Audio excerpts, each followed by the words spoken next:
Hello, Joss. Hello, Niche. Hello, Zets. Yeah, thank you. Hello, Slaver CZ. Hello, Head No Bear. Welcome.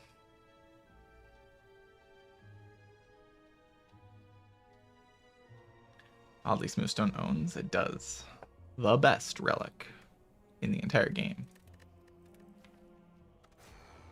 Alright, we get to start with Defect. It's kind of cool. Don't ever complain about a Defect start. Uh-oh.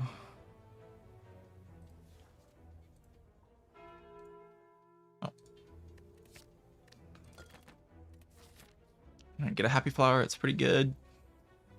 The other one's not so great, but Happy Flower is good.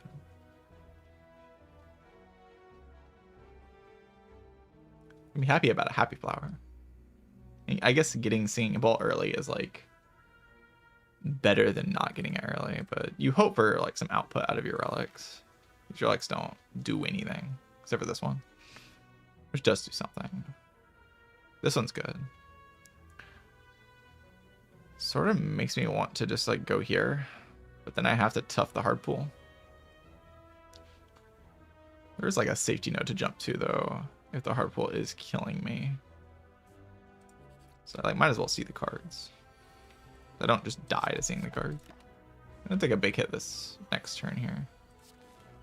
There's no like avoiding this big hit though, it's just always happening.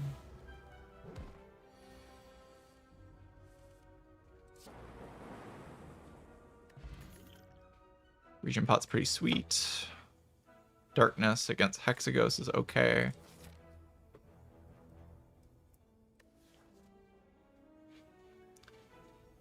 Certainly not the most useful card of all time.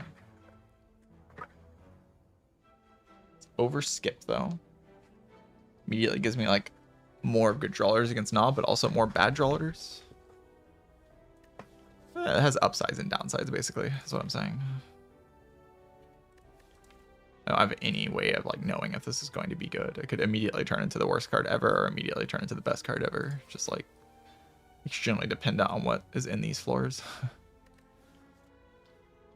think you do take more damage in the like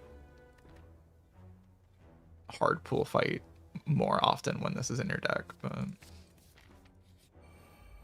like, I could definitely see the argument that you're meant to just take the just gonna zap dual cast here.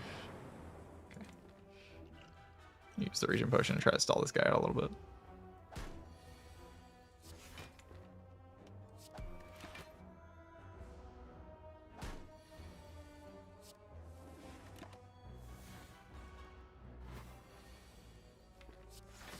A terrible draw.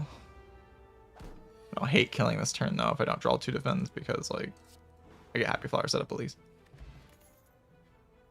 Alright, Loop Darkness. It's a package.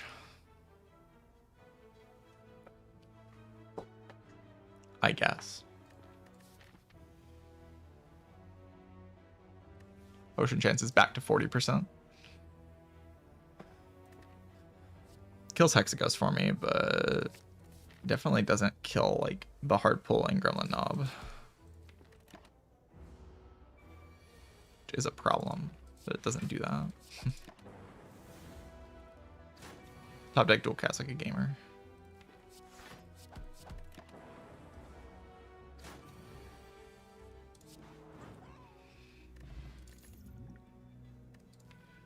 We have an explosive potion now. I can go recursion. For the darkness, I probably would rather just not do that.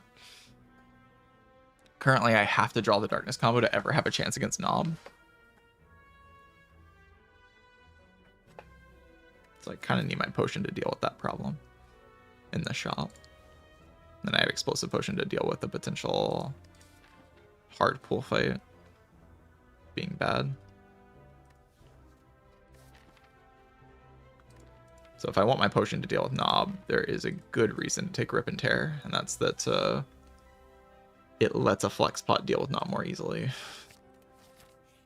I kind of need to be able to do that.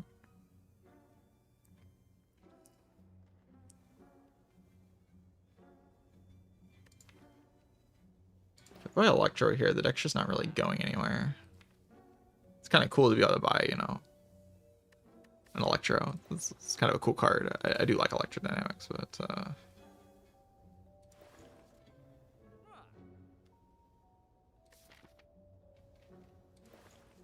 it doesn't bring me any closer to dealing with the problems of the deck. I think Draw Pot's actually better against Knob than any of these other potions.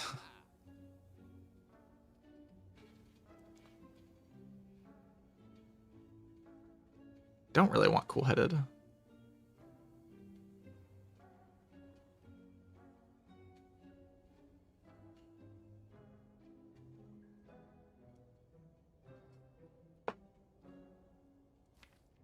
Kind of a complicated spot. Just depends so heavily on what happens in the hard pull fight. There's so many ways that can go well or badly. That determines what I'm able to do on the next couple floors.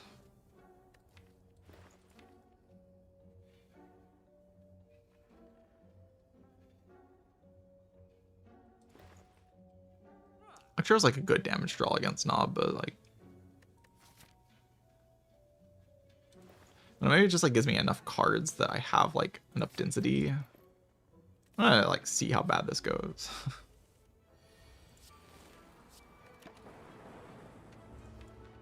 This is okay, I guess.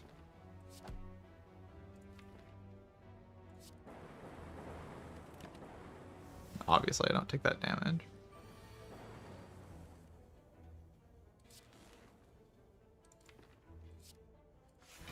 Take 7. This is 6. So this is 12 plus 6, which is 1 damage off.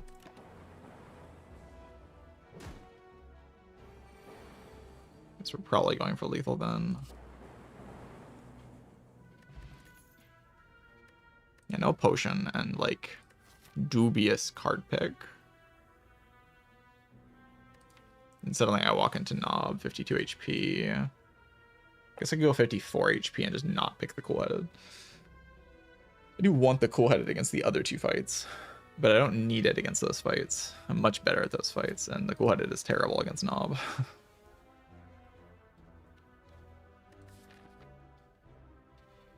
Just awful.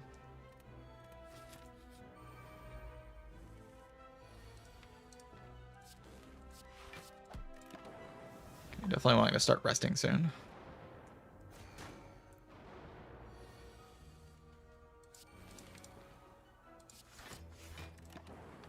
I don't really see a reason to use the explosive here. Assuming I don't draw terribly this turn.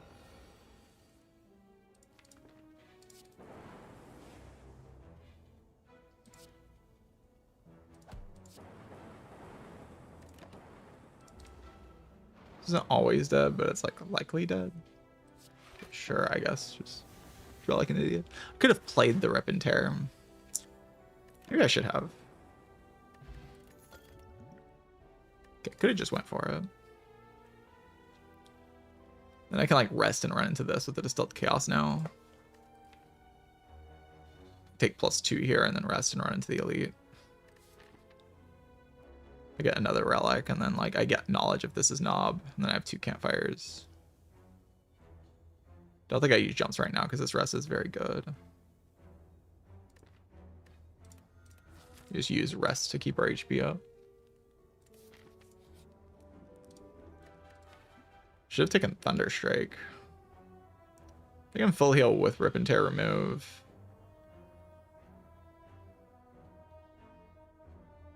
Is like a somewhat reasonable thing to do, but I kind of care about the damage. Okay, so the Super Elite can be Knob. Okay, I want Darkness in play on the loop.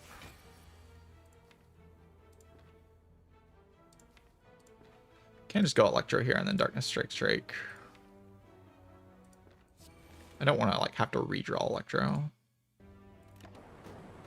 That just seems terrible.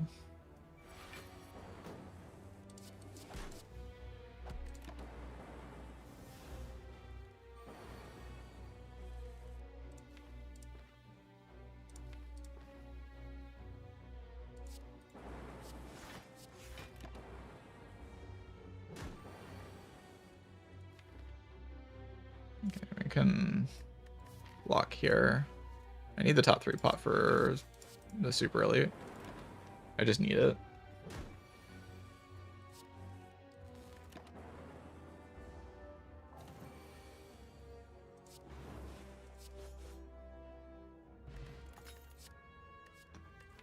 Meteor with top 3 potion. Happy flower.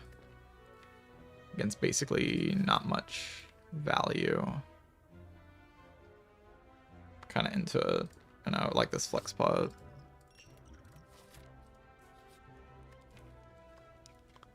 Grading loop seems like insanely stupid. Let's rest. Okay, finally, it's the knob. Top deck darkness though, so it should be okay. Do I need a flex pot now?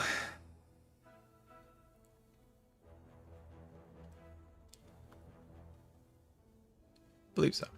Like I'm trying to keep the other potion for later. If I don't draw a dual cast here, I'm feeling pretty good about myself. Electro is always played. Strike is always more efficient than Zap.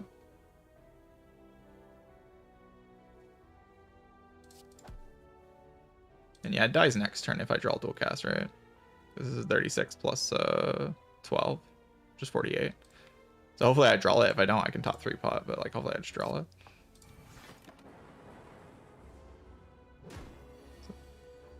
So freaking stupid, man. Oh my god, I hate this game.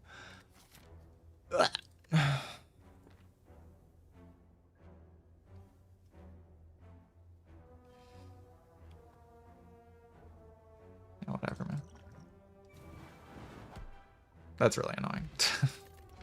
Get a potion back and a cold snap and an instance burner, so we can't complain that much, but that is annoying.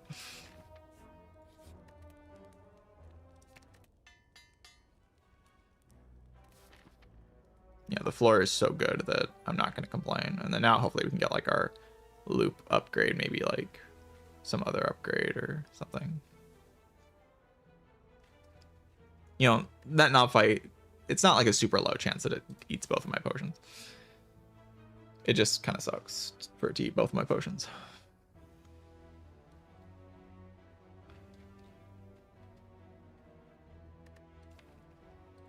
But I got most of what I wanted out of the act, so.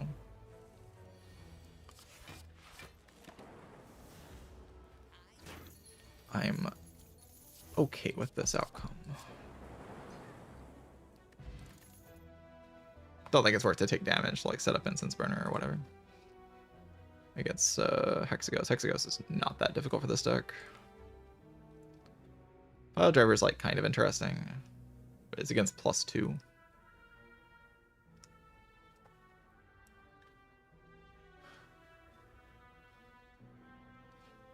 I am a bit interested in +2. Turbo can help me play Meteor Strike, but without knowledge of the boss relic, I don't really want to.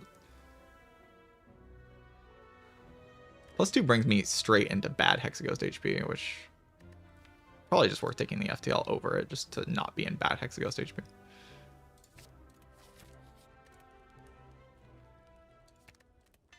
Upgrade this for Hexa. Just gonna respect Hexaghost.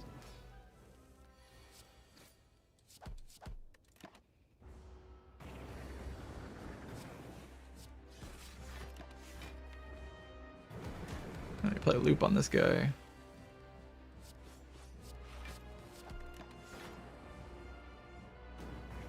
Bottom deck my loop like an idiot. Still getting pretty big though.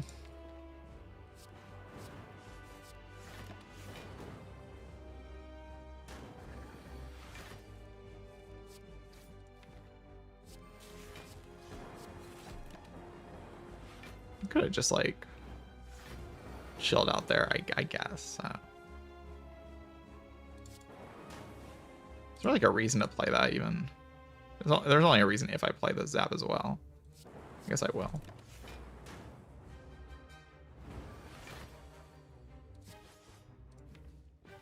Worst case scenario, next turn we draw pot. Then we have a decent setup on the burner as well. So. Okay. The Seek card.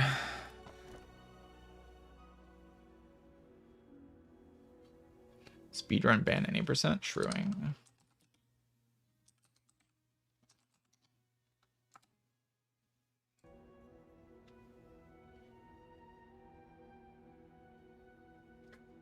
Actual speedrunning the ban. Okay, so we got a Seek. Boss relics are not so great.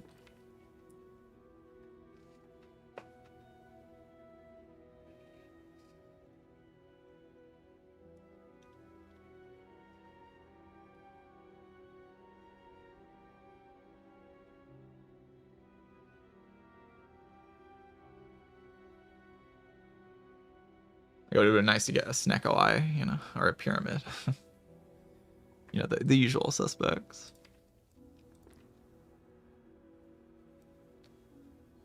I can see the argument for Bark or Collar here.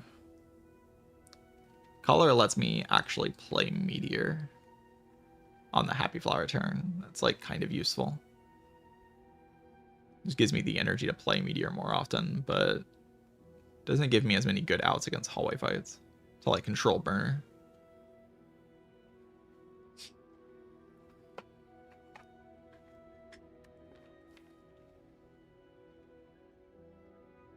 Like I kind of have the vibe, I think, is that I have output for late game in the deck. It's like I should probably just be able to play my cards. I'll be okay.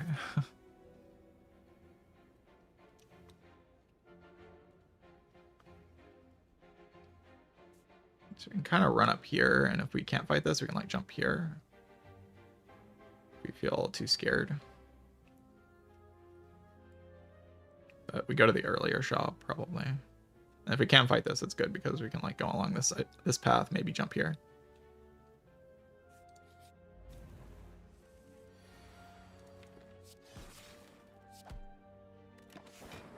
Damage in this fight is a problem for sure.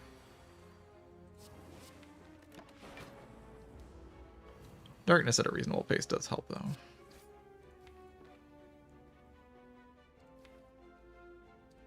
So if I play a card here, then I will not have Seek next turn for dual cast, unless I draw pod.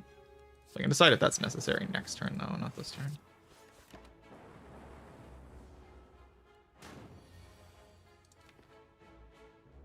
If I Seek into loop, then any orb draw does kill. But that's already kind of true. So I think I'm just meant to like take the card.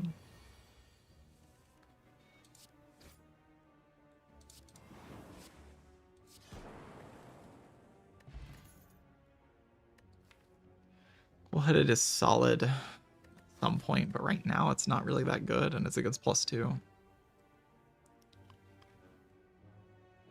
Which is kind of bad in the hallway fights is the big issue, but it's barely good enough. Focus. Focus. Berry. Frost.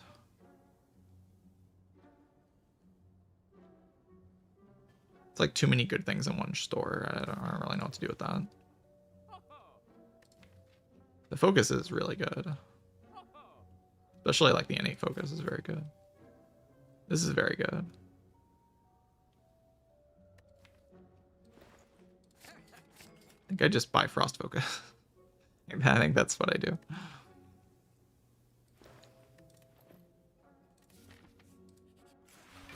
Oh god, don't do it. And Glacier. Immediately doing its thing.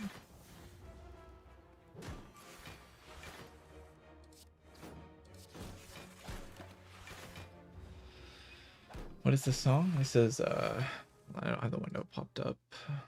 Fields of Time from Chrono Cross. Not a game I've played, but I just have it in the playlist. Block 8 plus 12, so I do need to play a block card to full block.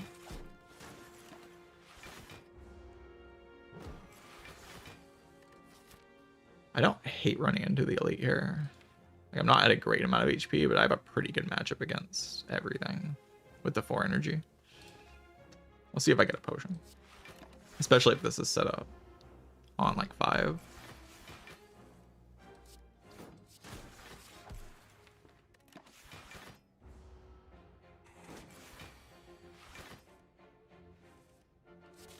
Meteor Strike has done exactly nothing.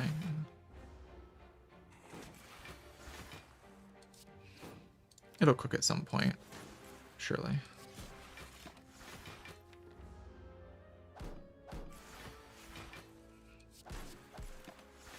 Argue this on 4 or 5. Kind of depends on Happy Flower, right?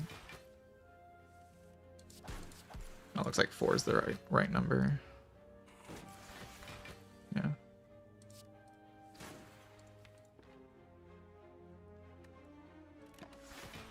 Hopefully I draw the Rip and Tear. Decent odds that I do.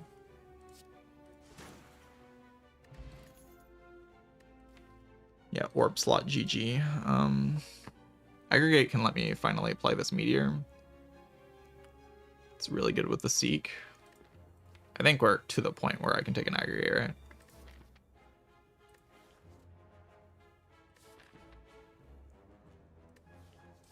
Sure hope Draw Pot's enough for these elite. Oh god. It's fine. Everything's fine.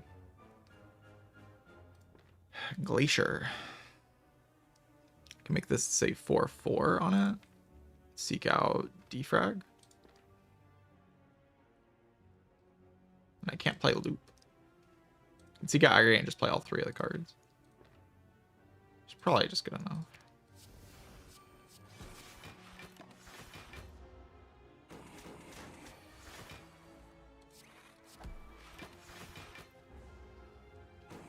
And then I have decent passive. I can set up my thing again. Probably.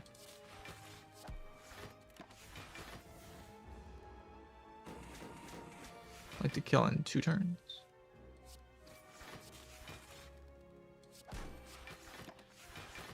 Which doesn't look possible, but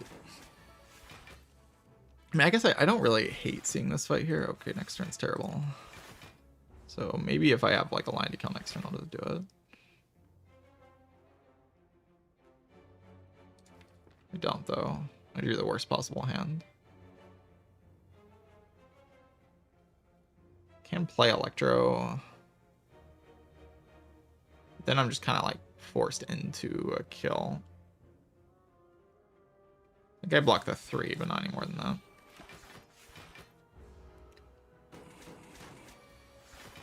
So we really want this on 4.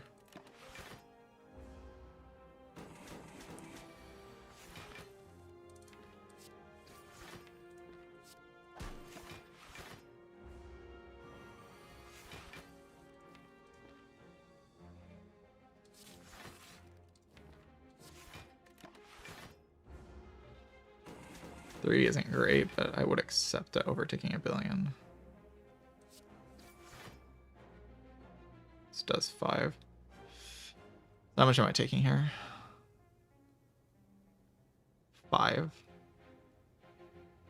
To put this on.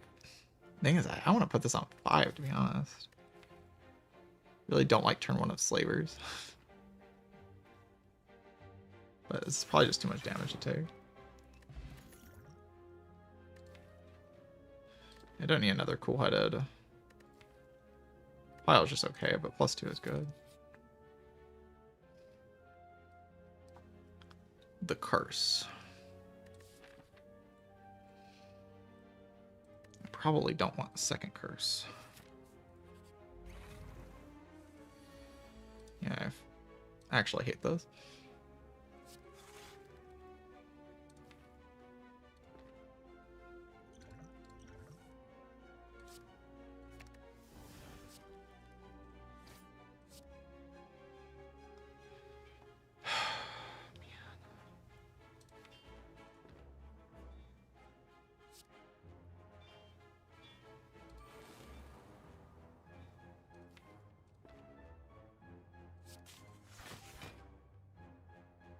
God, this freaking burner, man. Oh my god. I don't die, but like, this could be so much better. Wait, do I die?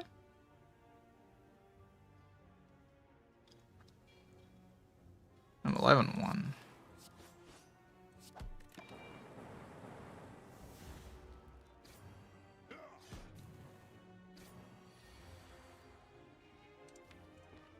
then they're dead, and then I can rest.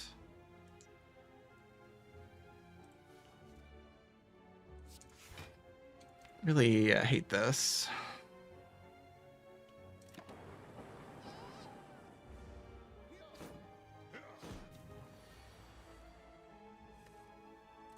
Like, it's just that snake plant. I should have taken the 5. It was actually worth it, but it was only worth it in like this specific situation, which doesn't actually happen that often. I don't feel. And this is still a playable amount of HP. I'm not actually like totally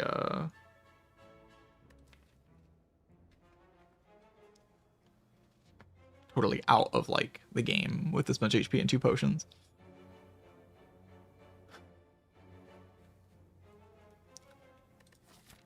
And like one of the potions is in Tropic Brew, so like I have a lot of resources and I can just rest and just like upgrade the defrag later. I really wanted to upgrade Seek defrag and aggregate, but like that's just not gonna happen. I start upgrading Cool Headed and like get everything upgraded, but we're a bit past that point where we can hope for something like this.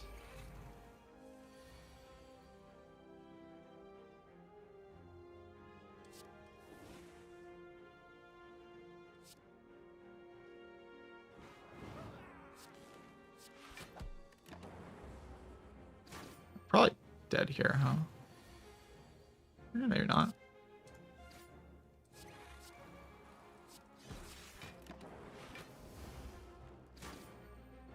She can't just like wait to attack once I have burner, you know?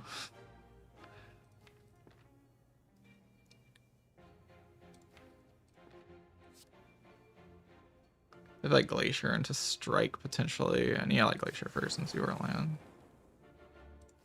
It's so bad.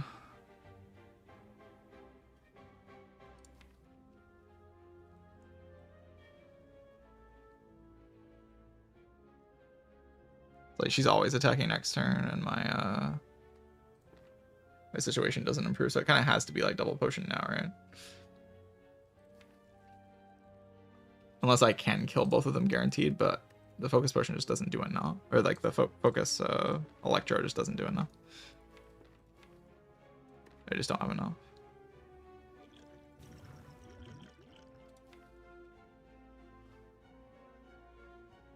Now we can look at Memory's Glacier next turn.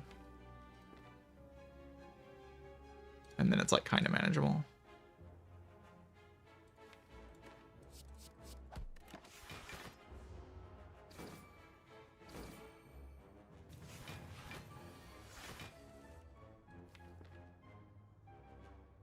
So we go Seek for Electro.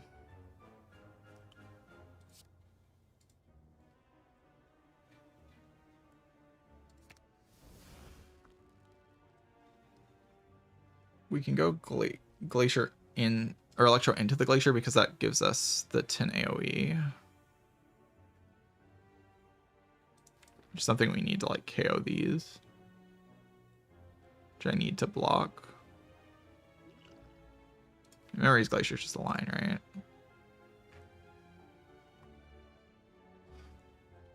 So I get 1 evoke. I can go for 2 evokes.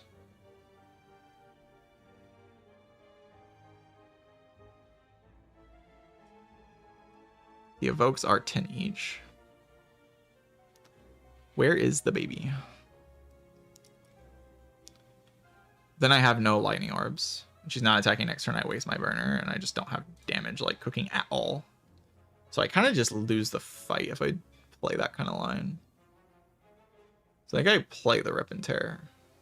We see where it goes, because I mean, I could play more defense, I guess, and just go like Electro, like Cool-Headed Electro, Glacier, play Strike here, and this one dies. That's probably the right line.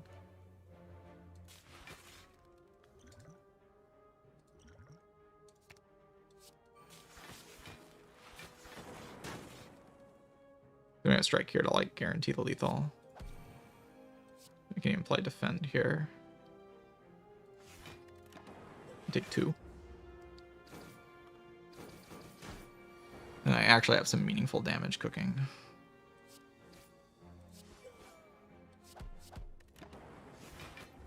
Should I potion there? Maybe I should have.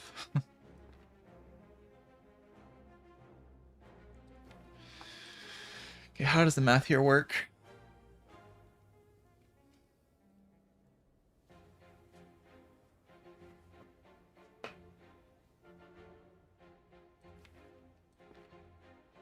I think the math is I played a block next turn. Because I really want to stall for instance burner. And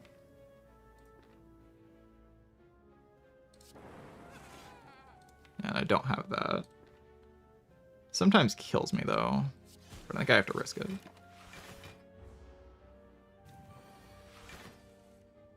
Really, I get... Oh, wait, I can just play Meteor in this case. Okay, sure. Yeah, if I do bottom deck the Glacier, that means I always have the Meteor. I was kind of thinking like I could bottom deck the Glacier and still not have lethal, but I do have the Meteor, so I always have lethal if I bottom deck the Glacier and she attacks. So that's fine, actually. And also, she goes to 6 HP exactly, so she die in 2 hits. So I would never die here, even if I couldn't play the Meteor. But I can. That's not going to put Instance Burner on a good number, but there's no way we take this damage, so...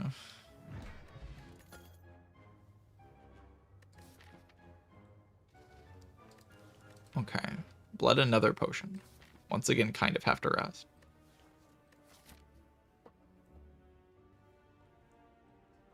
Not my favorite things in the world, but... I have answers to the other fights at least. Okay. Preserved Insect is here. We grinded out the common relics to get to the one that makes it easier. So now I guess you ask the question, like, can you get away with upgrading? And I don't think you can, just because, like, turn 1 and 2 of Slavers can still just be a disaster. Upgrading here is so good, though. Look at these upgrades. You know how good those upgrades are? Especially like this one.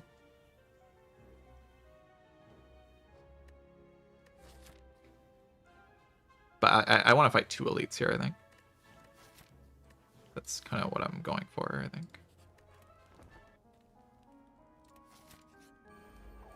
Tiny book. Yeah, this one's never really that big of an issue.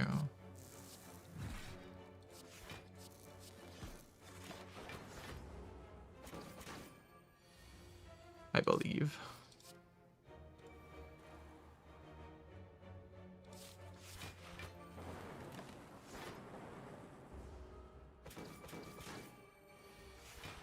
I'd like to kill this turn, but I don't think that's a realistic goal. This burner is just impossible to set up.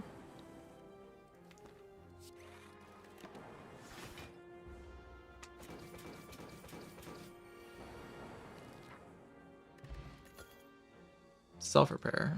Okay, we can heal.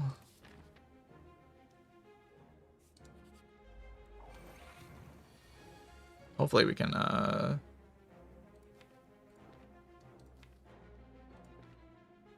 What is this? This is fine. Hopefully we can set up burner in this fight.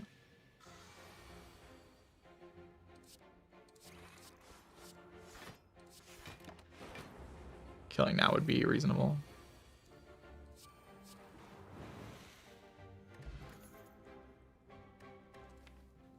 I don't have a ton of frost, but +2 is just +2. Alright. I think this is a very reasonable place to jump.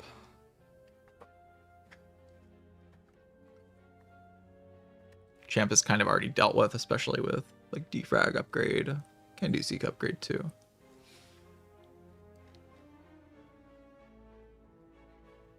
Yeah, defect farming 4 elites in Act 2. Never before seen stuff. But, you know, I kind of built my deck to be able to do that, so.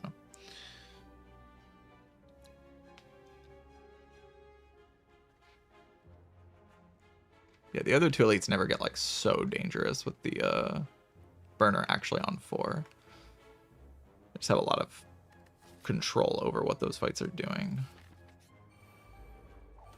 I don't have to kill any of them on turn 1.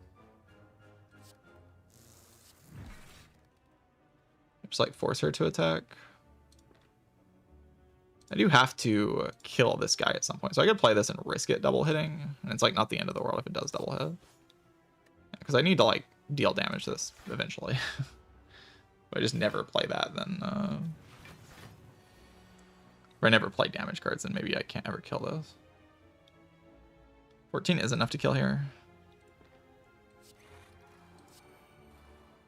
I think I would just kill here.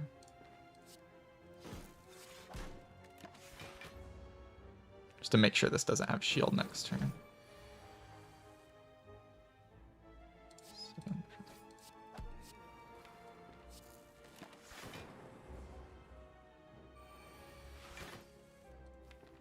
Electro. Glacier. Cinder's Bane. Play Darkness here just to like loop the Frost in case I get owned. But kind of I'm on a timer here, so I kind of want to play like those.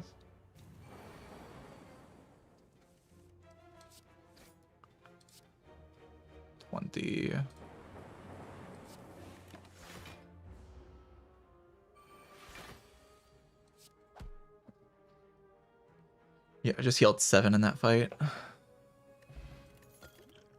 And now I get Matryoshka with my tiny chest set up for next act, so as soon as I walk into next act, I can just proc the Matryoshka. There is like, in a different scenario, maybe you'd even jump right now just to get the tiny chest, to get the 2 relics immediately. That wouldn't be that unreasonable. You just jump right now, but I think it's fine for me to wait till next act. Kind of owns me if I see exactly Curse Key, but yeah, another +2. But like I think the jump is more valuable than that, right? And I get the guaranteed chest next act anyway, and I get a hallway fight right now, which is kind of decent.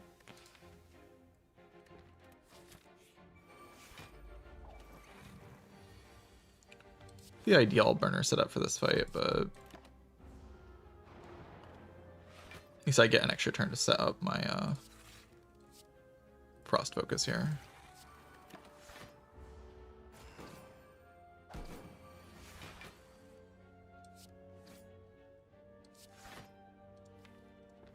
Just play Electro or what? I'll play Self-Repair.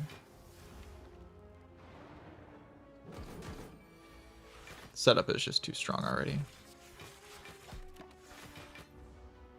I don't want the extra damage from the Electro because I have control over this enemy.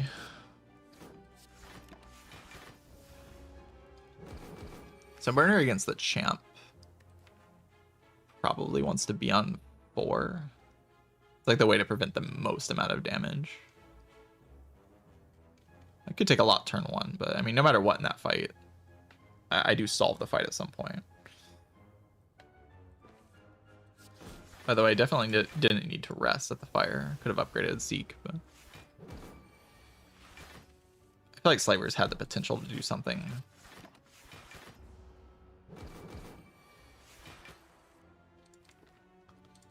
Something kind of devastating. Missing the ice cream cone. Ice cream would be kind of cool. Definitely agree with that.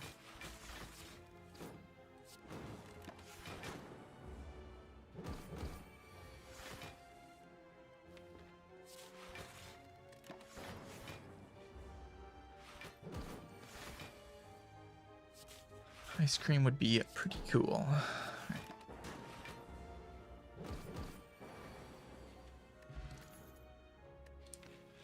Finally, I want the compile driver. I've waited quite a long time to add this card, but I think at some point it's a valuable one-of card to have, just to like cycle the deck a little bit once I maybe get on 5 energy. It's just like good with the aggregate and stuff.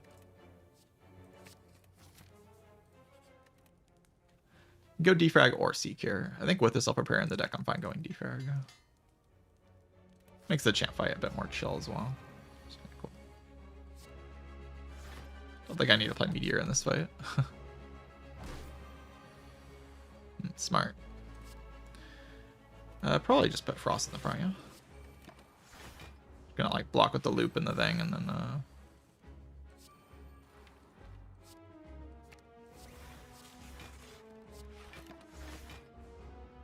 build this guy up.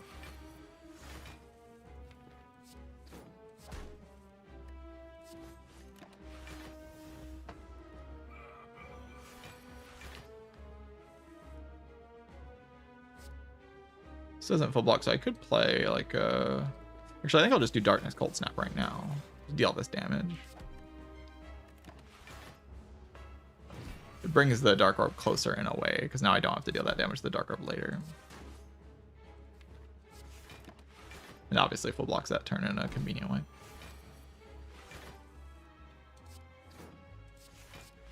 Can just full block with that. Seems good. Because I kind of have to go all the way around for this and for Burner anyway.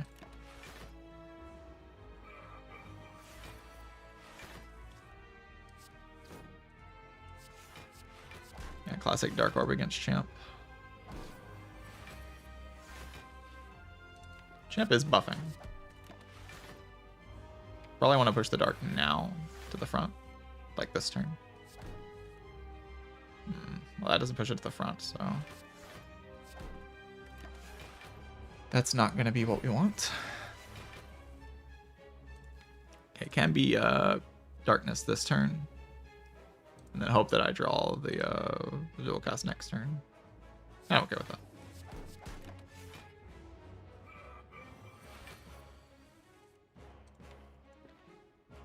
Does this even kill? This would do like 300 damage. Not setting up Burner if I go in now, but probably just wait a turn, right? And then it dies.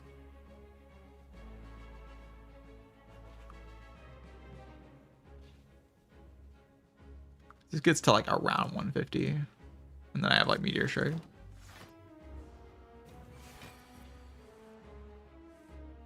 Even like wait a little bit. I don't have to kill right now, and I can wait for the Burner to get a little bit more set up. Put on 2 or something.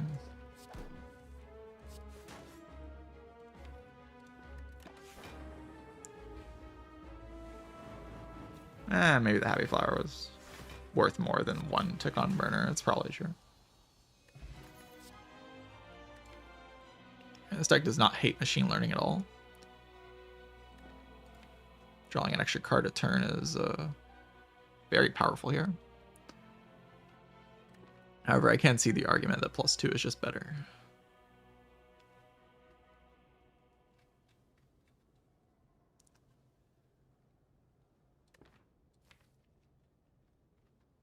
The argument basically being that max HP is good.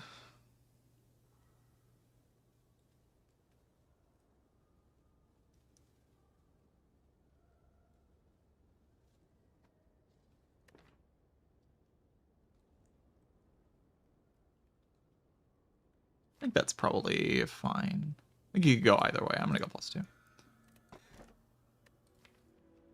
Here is the cursed key that I was talking about. I really don't like a Matryoshka no blue key and tiny chest set up. Like, it's like a very bad cursed key.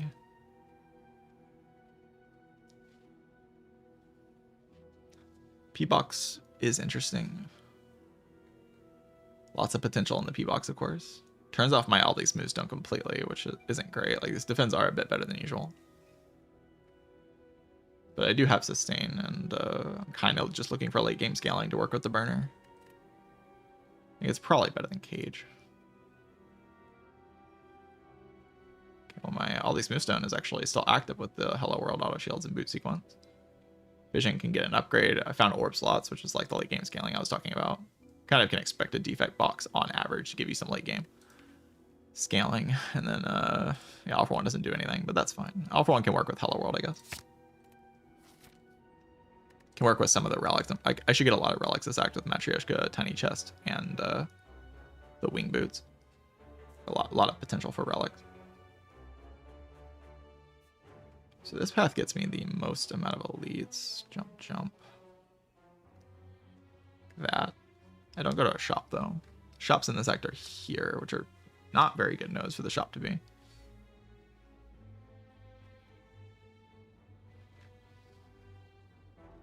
Because I would like to spend this gold. Upgrades are very good. Seek upgrade, Fission upgrade, Capacitor upgrade. A lot of very potent upgrades in the deck. Definitely want to go to this. Makes this kind of weird. So I could just use the jumps instead to go to a shop. I jump into jump to go to an additional shop. Then I take 2 fires. So I take 3 elites, shop, and 2 fires in the act. And the Matryoshka chest. So the 2 fires will give me like Seek upgrade and Fission upgrade. And then Act 4 I can upgrade Capacitor. Something along those lines.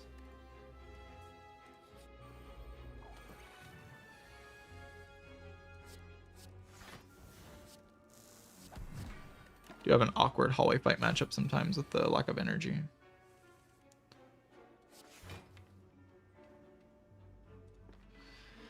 Could seek Fission, could seek Compile Driver. I kind of like Compile Driver. Just kind of want the cards in my hand right now.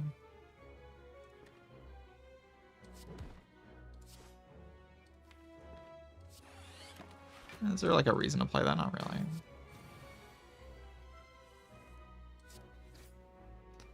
Do kill this turn. The self-repair in play. Skim. Skim is a good card in this deck as soon as I hit 4 energy in a fight. But like in all of these fights, it is not very good.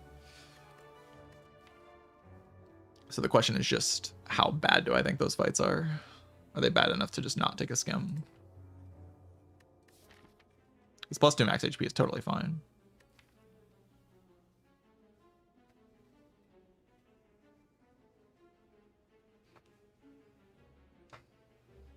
I'm kind of already putting the cards in my hand that I want.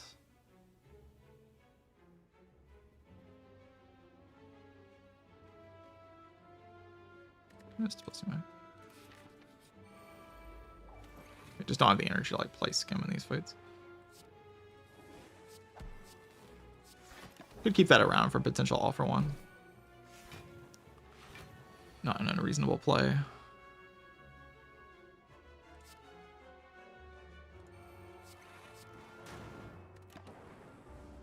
Ow.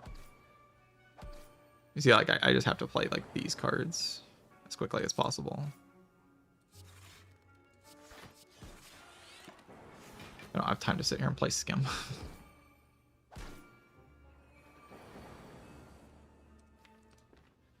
Fight is just brutal as usual. Don't really expect anything else.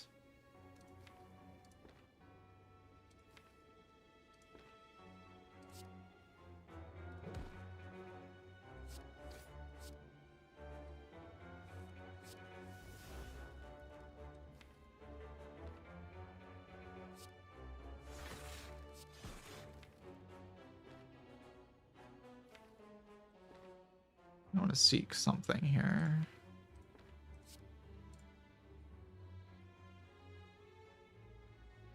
Maybe just like the curse. Just FTL. Lets me deal relevant damage this turn to try to set up the burner.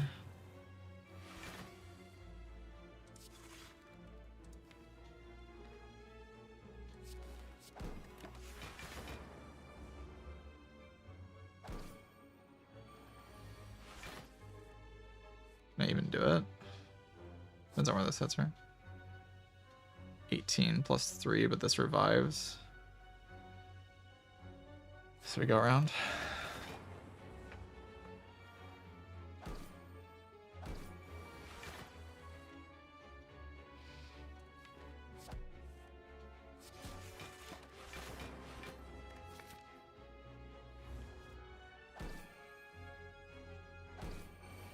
Took a lot of damage to this Darklings fight, but I didn't have burner setup going into it, so hopefully with more careful management of my burner, I'm able to take hallway fights safely.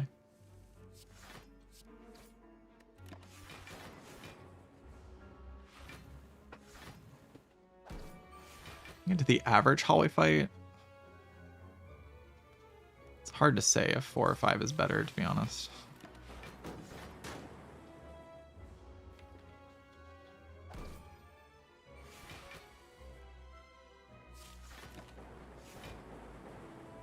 Just gonna go with 4 because it lines up with my Happy Flower conveniently.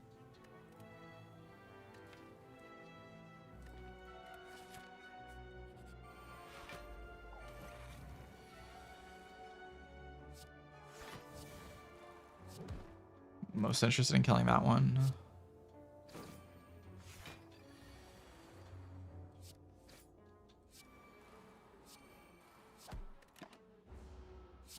Okay, well, hopefully we draw something next turn.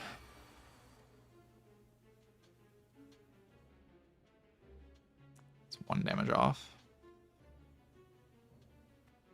That was a really bad draw order, but it could be worse. And also just awful attack pattern, them all 3 attacking on turn 3.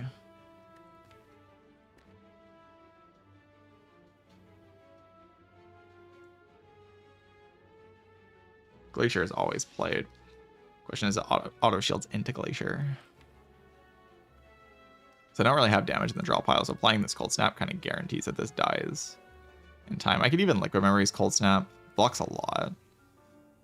But I lose the memories. It's a lot of HP though, and I don't actually need the memories against the elites. I have a pretty solid matchup against all of them. Yeah, maybe it is actually worth using. 1 damage offset. So Liquid Memories Glacier save more HP. Plus that just blocks 13. Plus 6. Glacier blocks 5 plus 12. Just a little bit less.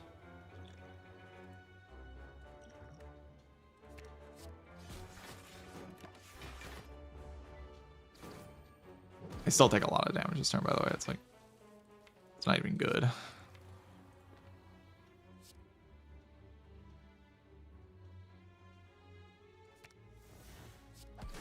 Wait, I don't. I thought this. Why did I think that was my burner turn? I don't. Ignore me, please. I took 1 damage, I think, right? Or I took more than 1. I took a decent amount there. That's kind of annoying. I don't know why I thought that was my burner turn. Like, burner was turn 2. That was when burner happened. Could have just punched this one. There was like no reason to do that, obviously. I just got confused.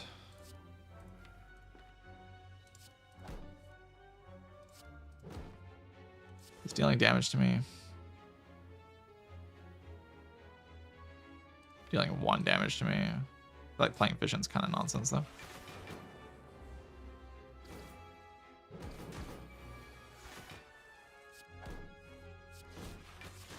Die, evil baseball. Definitely want this on 4. You could have also used Flexpot to kill that small guy. Why did I think of that? Okay, maybe I need to like activate my brain more. With like 2 blunders in 1 fight. That is far too many.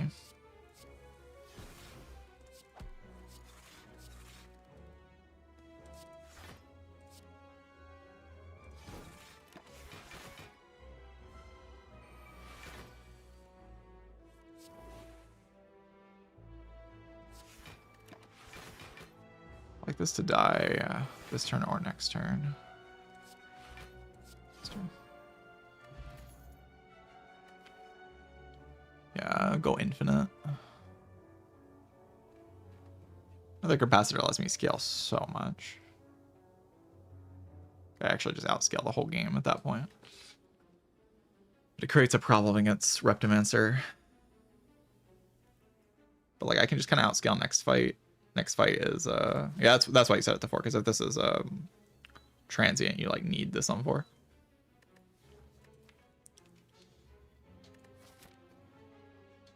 I was really hoping I wouldn't have to rest in this act. Kind of looking like that was a pipe dream.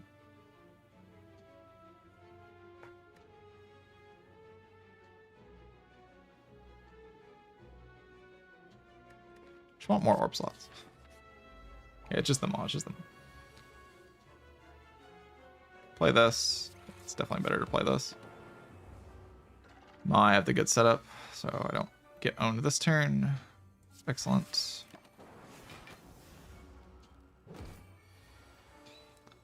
Do have some damage obligations I have to fulfill.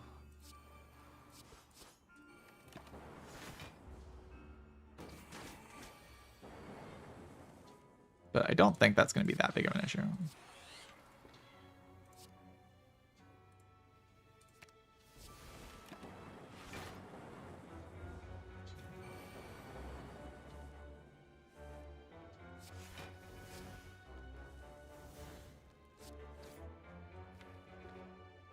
So I could put darkness first. I think I should do that.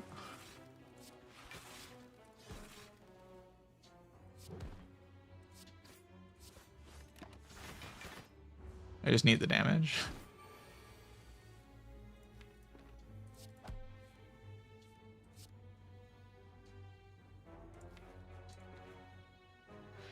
I need this on 4.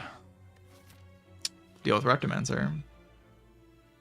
Anything less than 4 is just kind of like not good.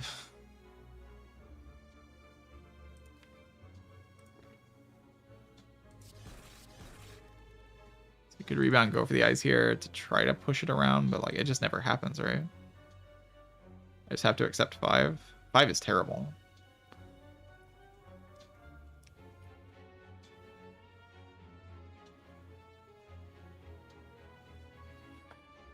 So I just have to work it out.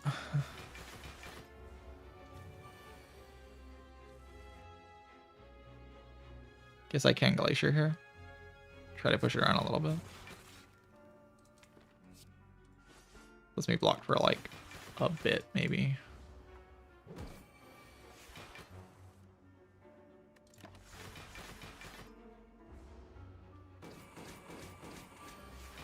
Dies next turn no matter what, so is 1 a better number than 2? Probably just because of the Happy Flower. Is that true? Probably.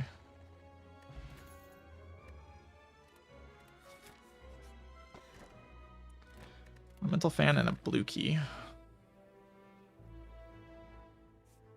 So I didn't really get much from that floor, and I don't have a useful potion. I can die here. Yeah, I won't die to this guy. I feel.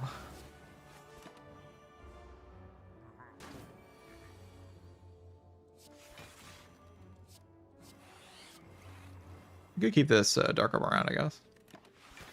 Probably does more damage than whatever that dual cast is.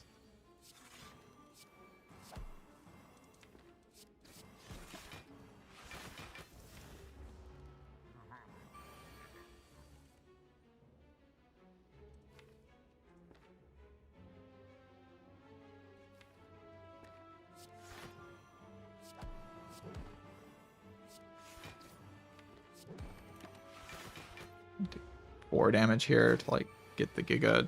I mean, dual cast just is lethal here. I guess we don't go for that. We go like Glacier Capacitor instead. So I want this on 4. And then just like seek out a curse. Then like I do have to block this guy for a little while, which is not the easiest thing to do.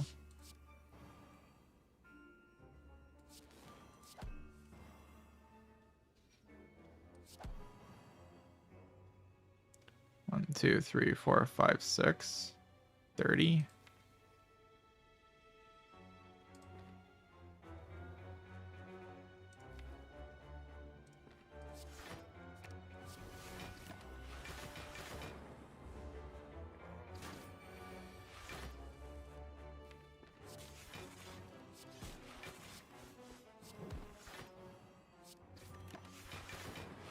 Just want this on 4 pretty badly.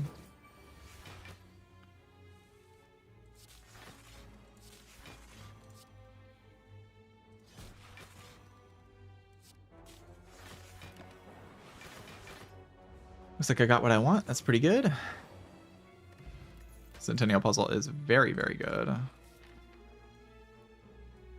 I do think I'd take this upgrade. I was gonna like think about doing something else. I don't need to upgrade Capacitor at all anymore, but Vision upgrade is still very good.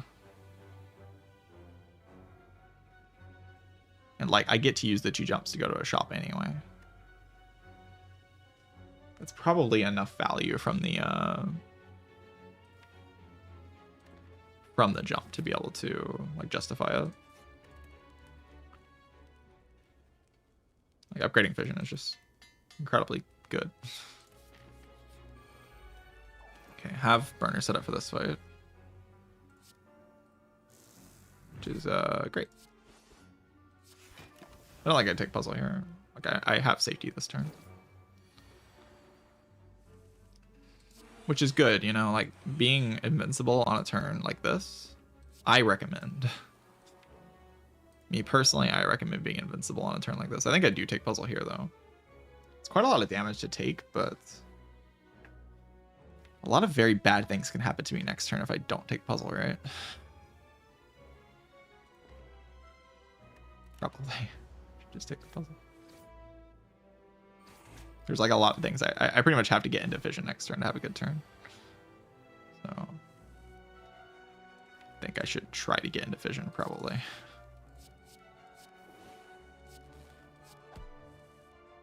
We got into vision.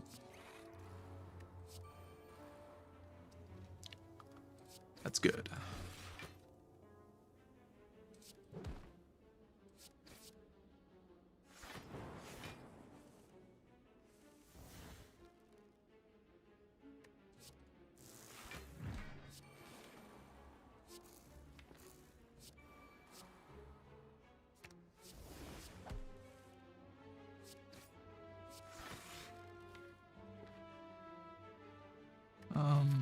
Next fight can definitely be an elite.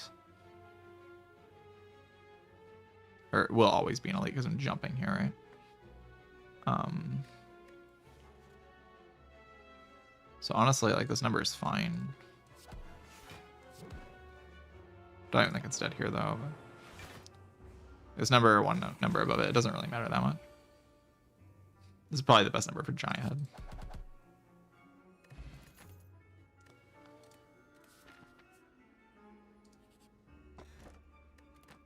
Mogma Mori and Symbiotic Virus. Sure. I have a lot of gold. I do think jumping is quite reasonable. Just going to a shop in this act has to be better than going to a random event. You just see so many potentially broken things. And also you sometimes don't see broken things and then you're also happy. Spoon though. Spoon recycles boot sequence, recycles seek, recycles fission. Those are all good things to recycle.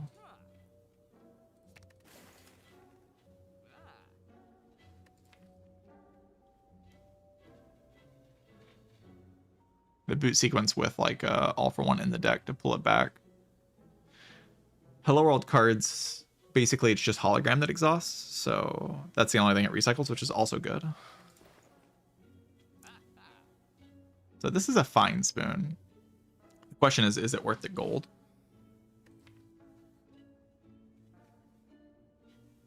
This dupe pot is also quite good.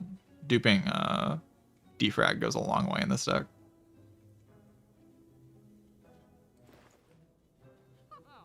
So you could do like spoon, hologram, duplication potion over flex pot. Then your heart plan becomes dupe defrag.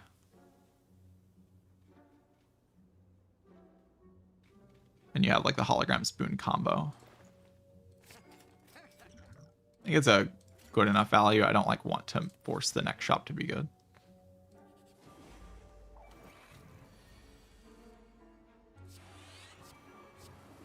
This card can get recycled or not. It's kind of the same. It's probably good for it to stay on the deck. So I probably just shouldn't have played it.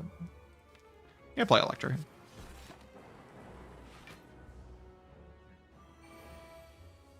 Enough good block options and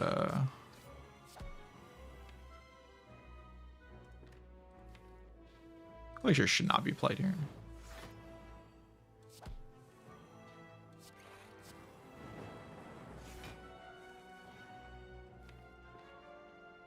This can be Seek into Cool-Headed. Does cycle in the best way possible.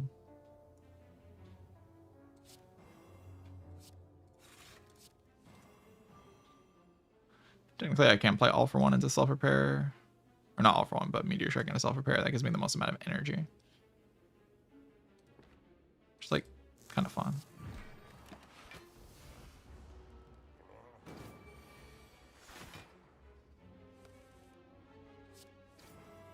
Then you just end up going into the fission again this turn. You go like Snap, Darkness. File. I don't want to kill yet, right?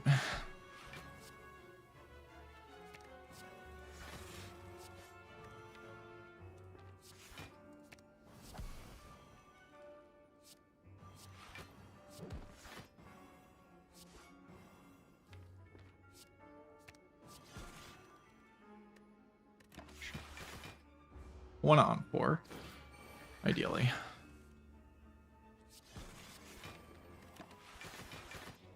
I guess this takes 2. I should have played the other thing. Wait 2 turns here.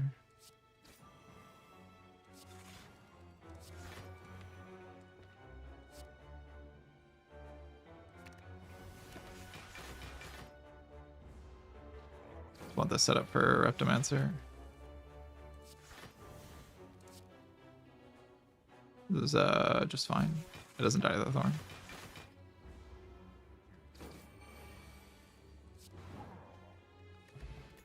Okay, Warpaint can be very good. These cards are good.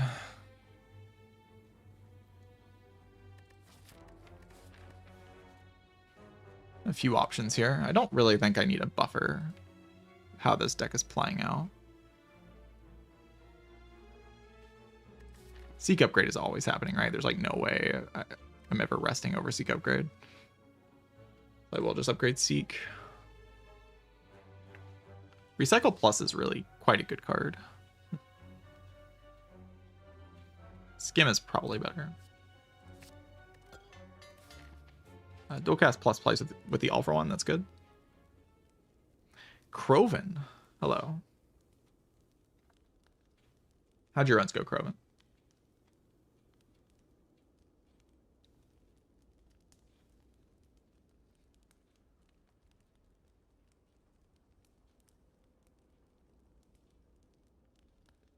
Ironclad won twice. Silent died to Hexa and then won the run back. Sick. I currently have a defect deck with mostly good cards in it, so.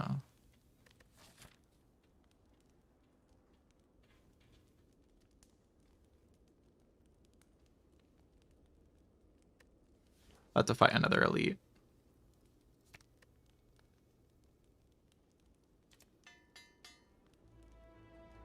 Finally get my Seek upgrade, which is even more valuable now with the Strange Spoon. It is another Reptomancer, but once again protected on turn 2. Should be fine. Seek. What is a Seek gonna get? There's a few options. I don't hate Aggregate plus Capacitor. I think that's my favorite option.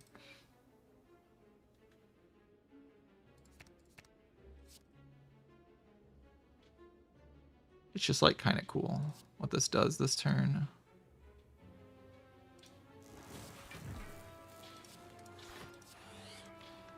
Oh, I can All for One back the Seek. Is that good? And I can Seek out.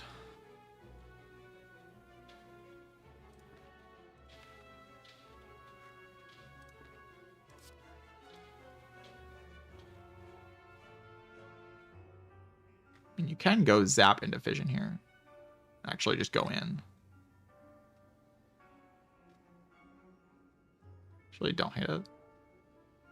Maybe not Zap, though. Maybe Darkness into Fission.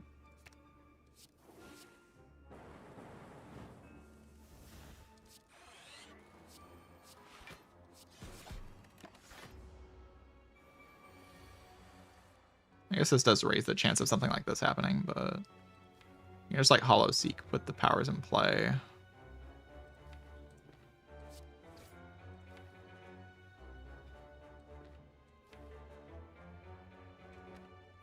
The Vision did go away. Like, have any energy generation?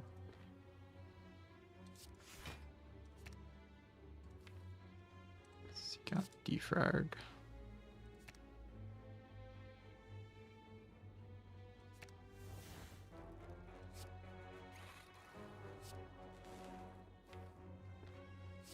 I could just skim through all this, I guess. Just to, like, draw real cards next turn. And I don't have loop in play. It doesn't feel that purposeful.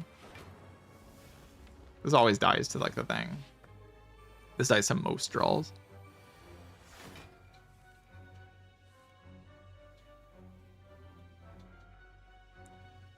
Zap does another 12 damage, so this is dead.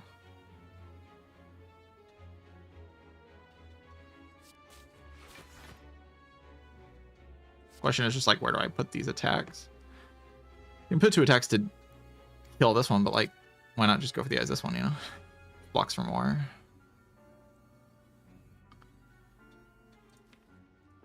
And then like, I like Electrodynamics. Electrodynamics is a really cool card.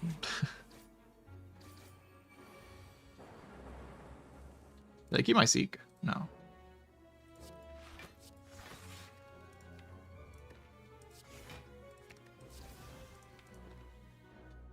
It's gonna die soon. By soon I mean next turn. Nothing I can do about it. GG. Kunai is pretty cool. Kunai procs with Hello World cards. Procs like FTL and all that kind of stuff. It mostly is boosting Hello World cards at the same time, but it can boost like reusable boot sequence, auto shields, hologram, maybe. It's okay. +2 max or another compile driver. Compile driver has been a pretty sick card in this deck, but I did just pick up a skim.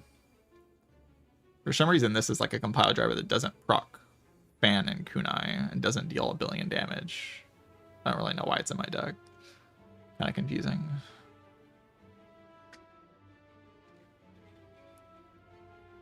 But I could just have another draw 3. Is that really so bad?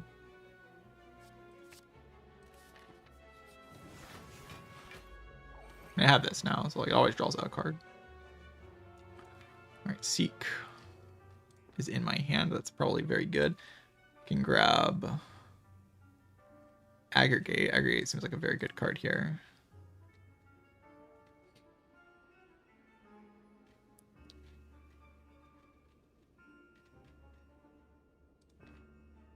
Aggregate's probably my upgrade, right? I just want that card to make more energy.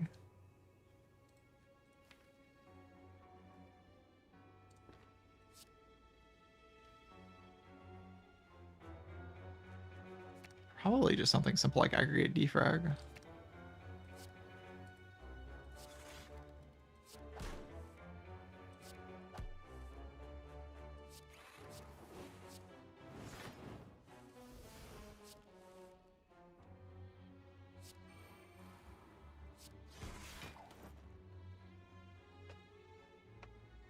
So I like playing these 3 powers, kind of.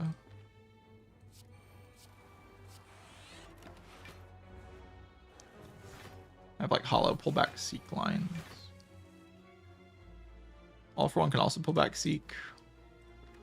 What does it even do though? It just kind of gets a card out of the draw pile and pulls back boot sequence. Like, is that better than just hollowing Glacier? Probably not. It's kind of a thing on defect. Sometimes you think of lines and then you realize just playing Glacier is better. It's just like a very common thing, just like on principle. It just like happens all the time. You like try to cook up a line and then you realize that you could just play Glacier and it's way better than like whatever you're cooking.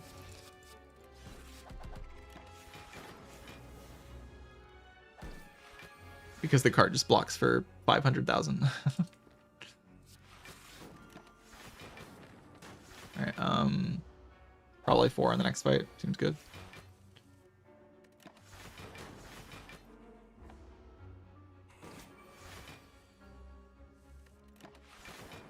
Basically got everything I wanted out of this act.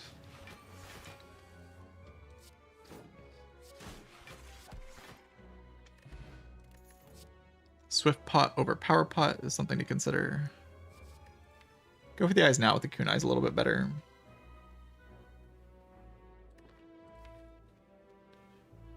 But I feel like the Hello World is just supplying all I need on that front. Yeah, I like drawing cards, don't? Everyone likes drawing cards, right? Drawing cards is cool.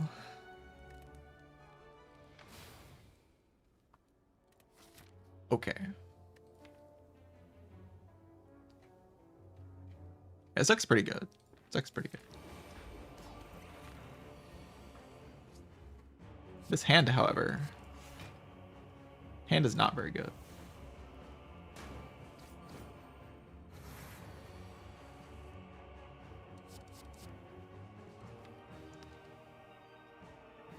All right. Probably want to cook this Dark Orb pretty quickly.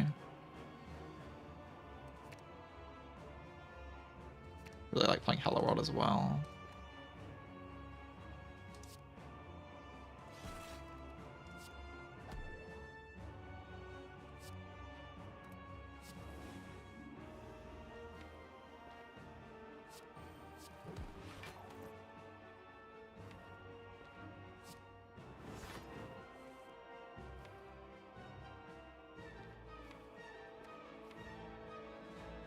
Anything useful to see here?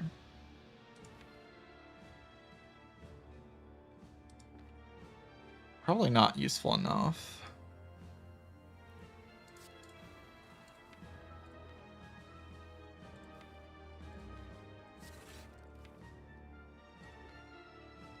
To like actually lose the Seek over.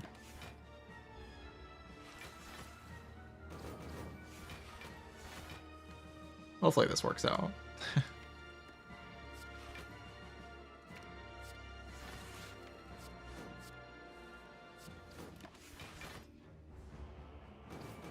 Do have to find damage for the Donu at some point soon.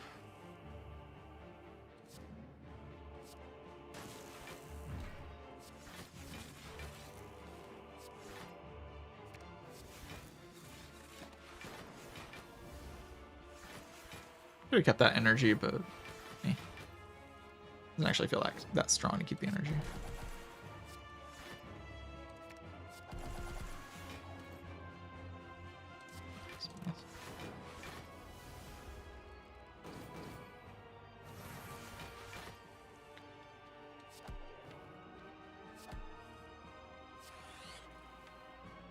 Well, I like this card. I do like accelerating here. Accelerating here is good.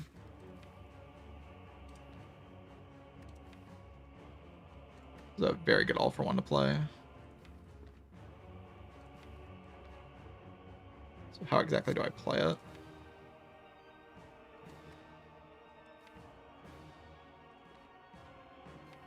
I honestly don't hate my turn next turn, I guess.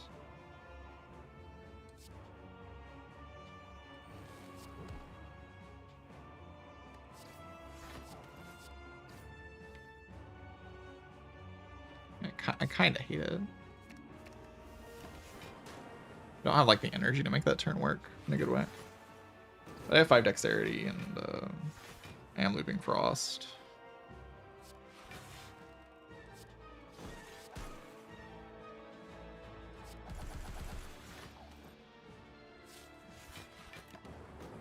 All right, sure. Good enough.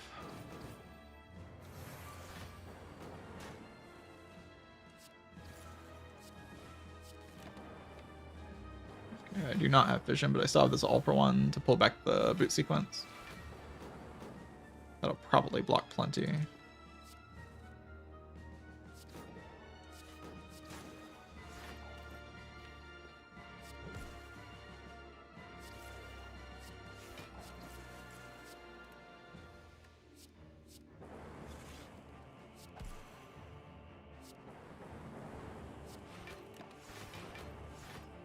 It didn't actually block plenty. I could have pulled back. I think they go for the eyes if I played that a little bit better. Then I would have blocked plenty.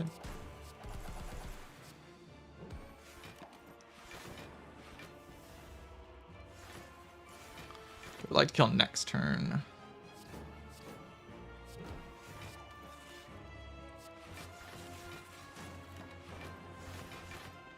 Which is hopefully pretty easy.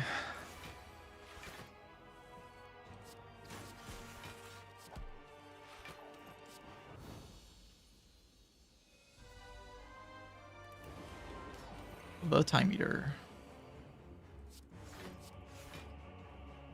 Block 23, take puzzle.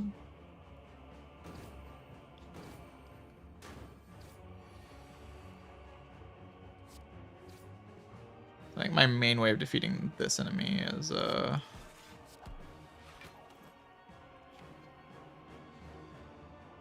getting into the focus stuff kind of quickly.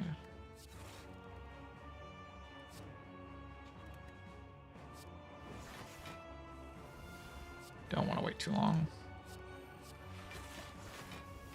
Looks fine.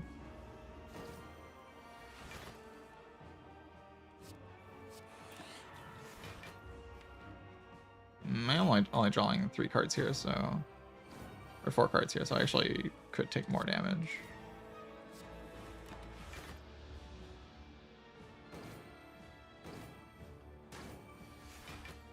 I've only given it a little bit of strength so far.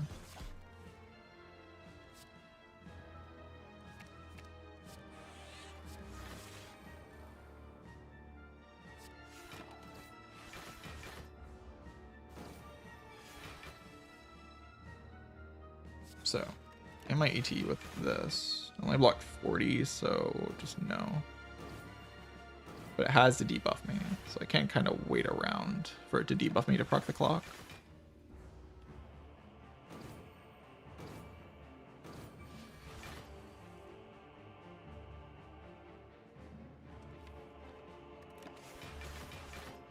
Of course, we need this on 4. It's very important.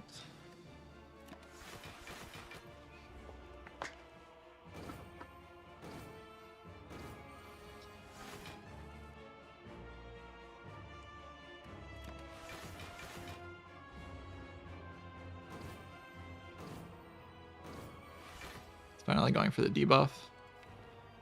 Now's the time to play an attack. I do need to place some amount of block when it debuffs me.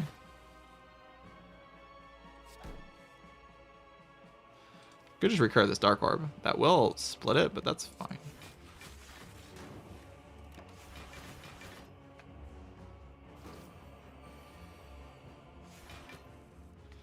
Doesn't kill it, so still have time to rotate the orbs back around.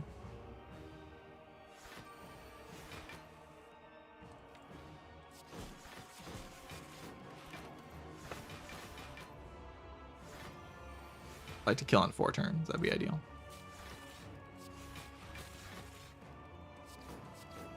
Not next turn. I'll play 2 cards next turn and then kill the turn. Or not the turn after. It's like a little bit away. So maybe I'll play block cards next turn, so I definitely don't want to play cards now.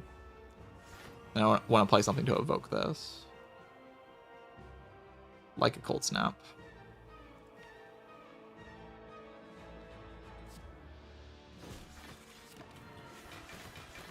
Because I do take damage in this line. Hopefully this just kills next turn.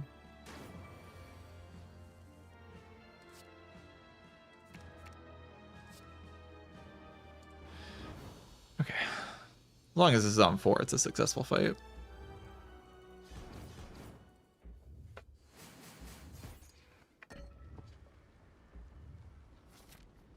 Decent amount of HP value out of resting here. Not really some super important upgrade that needs to happen. I don't mind upgrading Capacitor though.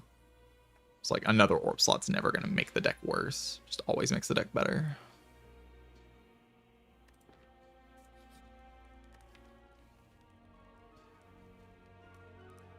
I definitely don't feel like I need another orb slot though.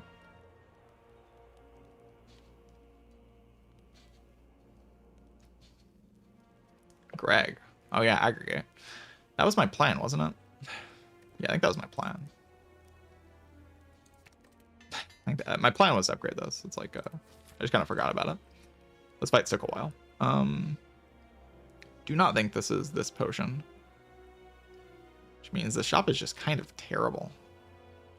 Sadly. So I think 2 strength in the elites is like super good or something. I don't really. Could just remove Zap or something. Removing Zap's kind of silly. I have 2 compile drivers. Remove auto shields.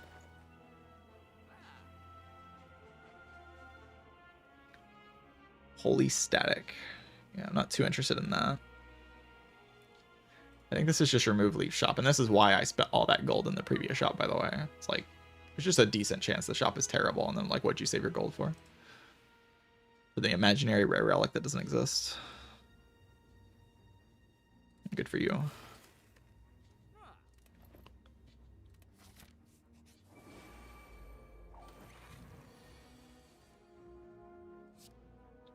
I like burner. Fan of burner.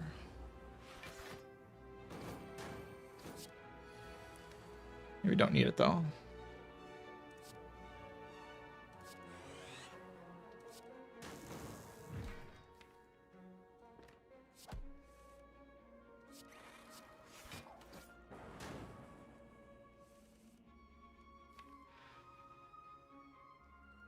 Okay.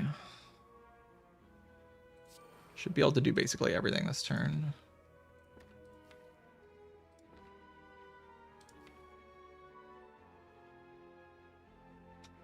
Yeah.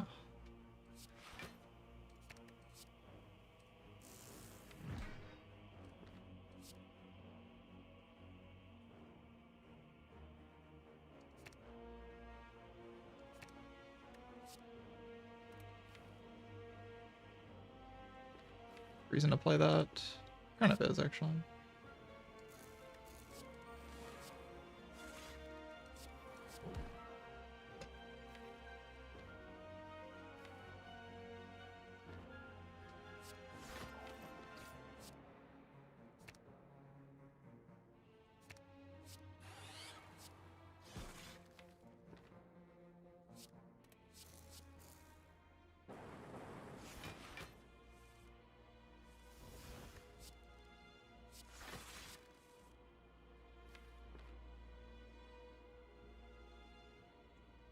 Okay.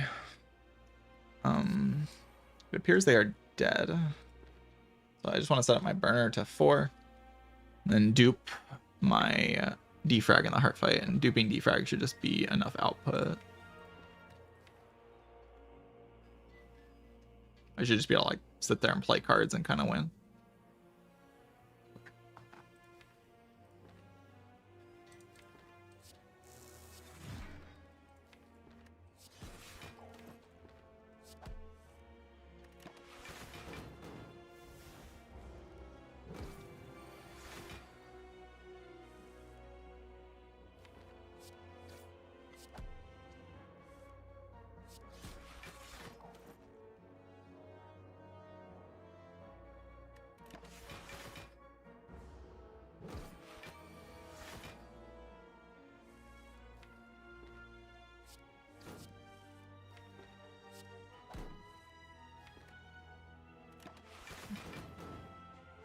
I'll turn after this one.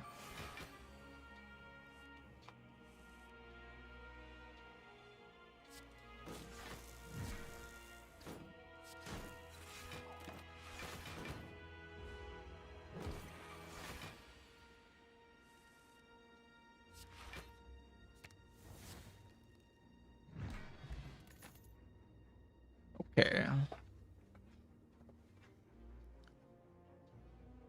So the only question here is Barrage worth anything?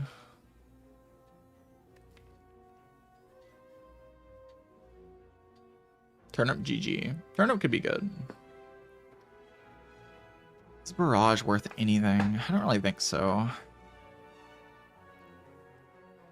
Thing is, once the Fission exhausts, I do kind of run out of energy. Like, I just have this extra focus. The damage just is here. I trust Hello World. Could take a chill, but like, I'm not that interested in that.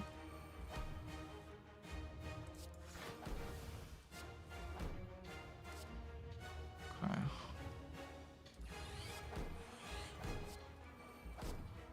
Play this. Could also just not play it. Doesn't proc kunai. Doesn't really do anything. Loses me an HP. Alright, big hit first would be good. Duke defrag is happening immediately.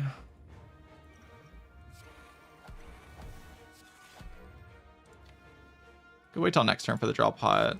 I think that sounds reasonable.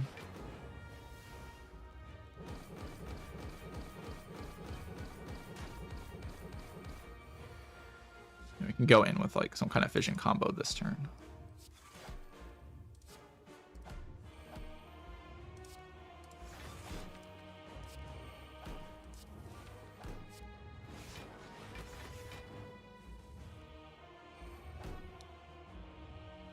Vision stays around. That's very good. Card is broken.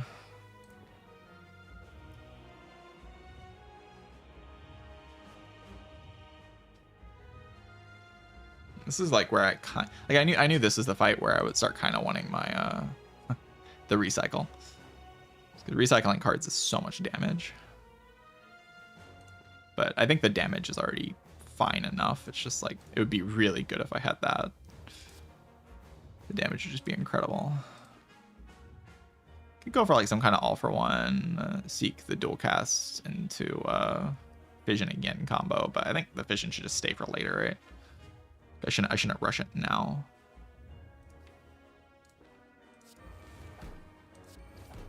This turn should just be like, yeah, maybe it's like aggregate skim.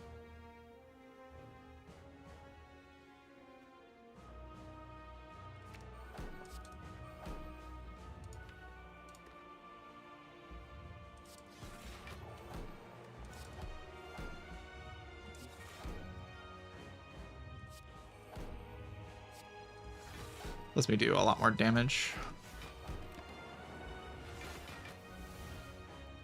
Like, it gives me the damage cap this turn. It gives me like this orb volume to set up more damage. Damage is the only real pressure in this fight, right? Hollow Bullseye is kind of nice.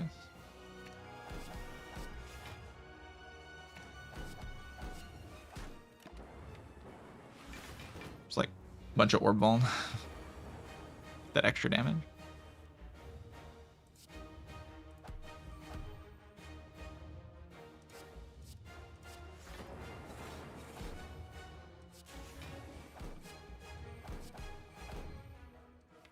Do not think it's the time to fission. That turn could have been better.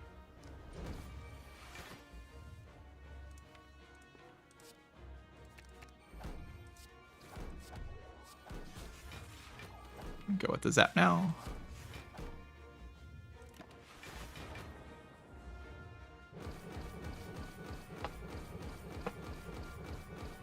Put up this Dark Orb, which is going to give me an incredible amount of damage.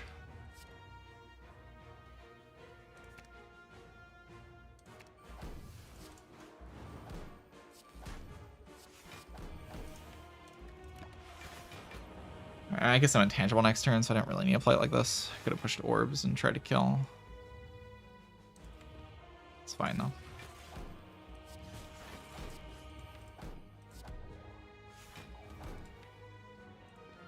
I'll just kill next turn.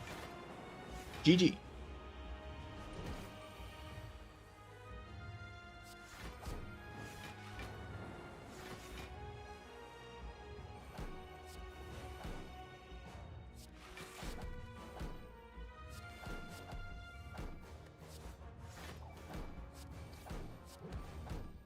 Claw.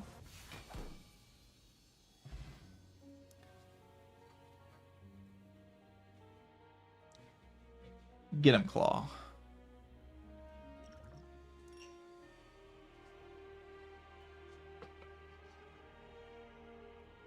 All right. That was a fun run. I enjoyed myself in this one. Just kind of like a fun few acts to play. Like all of the acts were fun in their own way. Maybe Act 3 was a little bit boring, but you know, you can't ask for too much from Act 3. Yeah, asking for like a fun run in Act 3 is like you're kind of pushing your luck there. But it was kind of fun because I was able to like use the Matryoshka and the wing boots. So it's pretty cool. Vision's kind of good. But they're not lining up with the first half of Act 2. Yeah, I went to 1 HP, right, in the Slavers fight.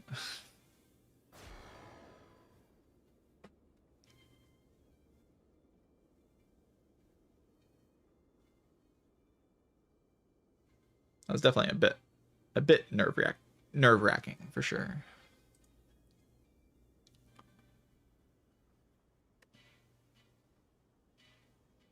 But outside of that, it was kind of good.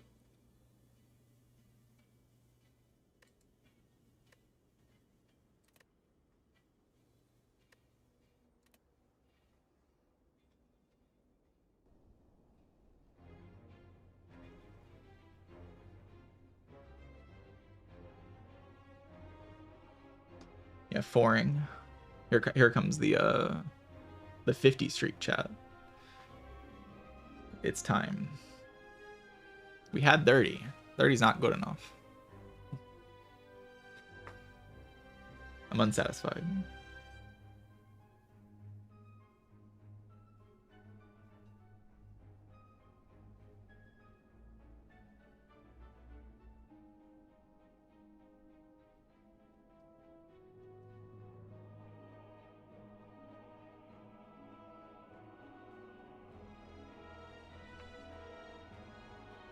All right.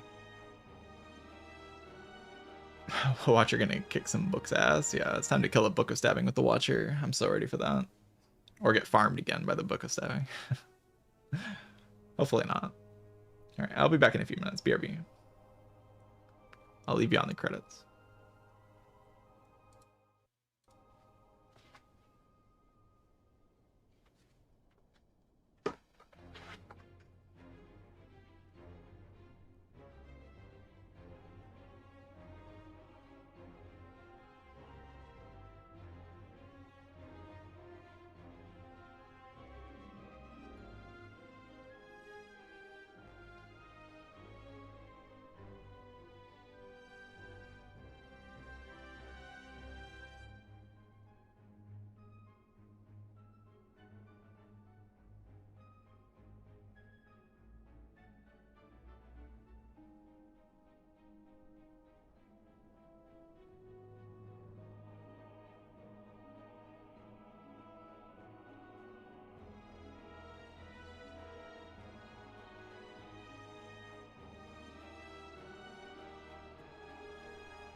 I am back. So the question is, should I continue playing Watcher? Because I am, in theory, aiming for single character streaks, aside from Watcher, because I don't care about Watcher streaks. But, So playing Watcher doesn't really have a purpose. However, nobody really plays Watcher anymore. like every player has kind of given up playing Watcher because she's too strong. Makes runs uninteresting. So like it kind of feels bad to also give up Watcher, and then basically nobody's playing Watcher at that point. And there's something like kind of comforting about finishing a defect run and just being able to walk into a Watcher run and chill for 30 minutes. But I do know she's a bit divisive. Everyone basically likes watching the other 3 characters, but some people just don't want to watch Watcher. They'll just tune out if they see Watcher being played. That is definitely a thing. I think for now I'll still keep playing her, but definitely in the near future there might be some potential of me not playing Watcher anymore.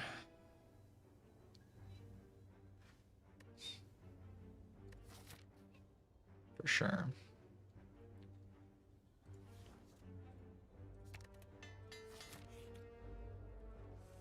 I don't like take Watcher runs that seriously, so it's not like it's super stressful or anything.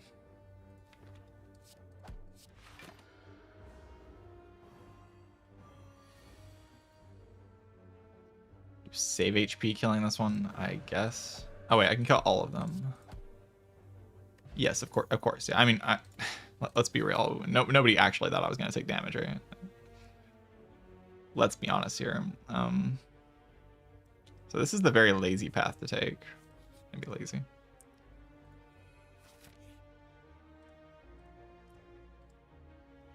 Be nice to get a useful card here. I do not risk getting a curse.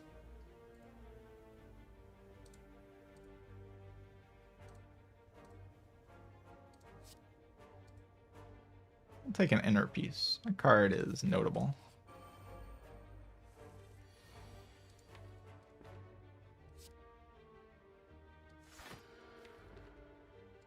Probably work to kill this one. It does more damage, so like, if I can't block next turn, I just take more damage if I don't kill this one.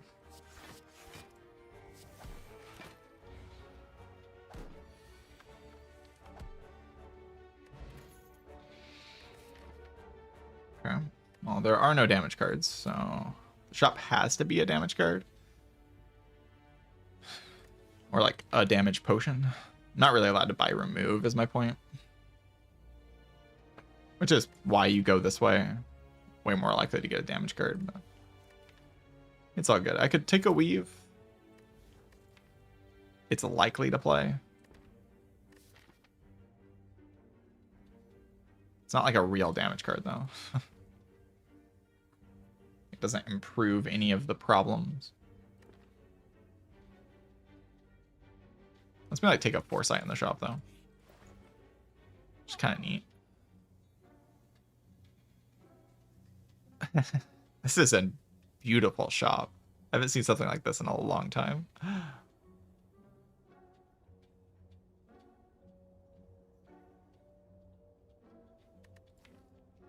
This kind of damage issue on Watcher. I can do Windmill Strike, Third Eye. And then I have Third Eye Weave, and Windmill Strike is my damage option, I guess. Windmill Strike is competing with Battle Hymn. It's probably a better card than Battle Hymn.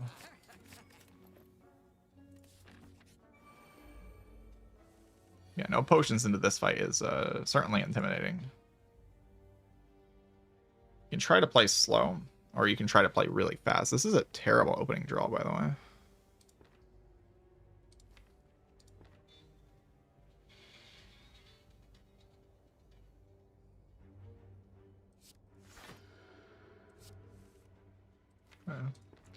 It's the Battle Hymns in hand, so I can go Eruption now. Just blow one of them up. I should do this. It's just kind of a classic thing on Watcher, you know. when you have the choice to blow one of them up or not. This is kind of complicated as well, because if I draw exactly this 5-card hand, I just lose the run. If I don't play Weave here this turn. I guess that's what we're doing.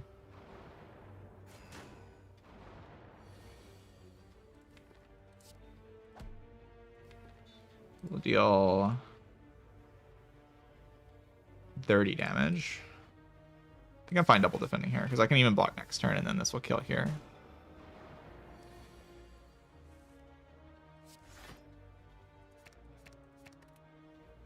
Return to my hand, Weave.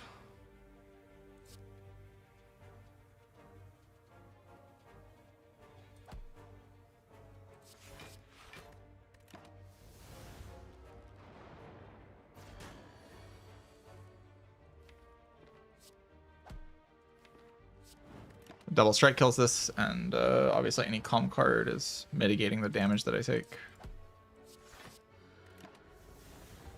Could have been worse. With that opening to the run, this could be worse. Okay, now I have like a deck cards that actually deal meaningful damage. Still no potion. That's 3 fights, no potion, so 70%. Upgrade Windmill Strike is a very reasonable line here. However, it does a Windmill Strike? Windmill Strike. Yes. Like, resting doesn't even solve my Gremlin Knob. Yeah. I just tie against Knob, I don't know. I accept my death against Knob. If I draw really badly. Like, I only die if I draw really badly. Like, this upgrade can save so much HP against Laga and Knob, potentially.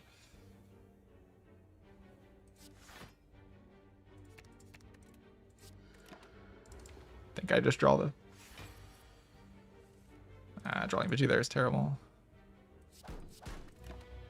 Like, this is getting kind of fat. Is it dead? It's dead. Fascinating. That's just fascinating. Fascinating how it's dead. Infinite. Infinite.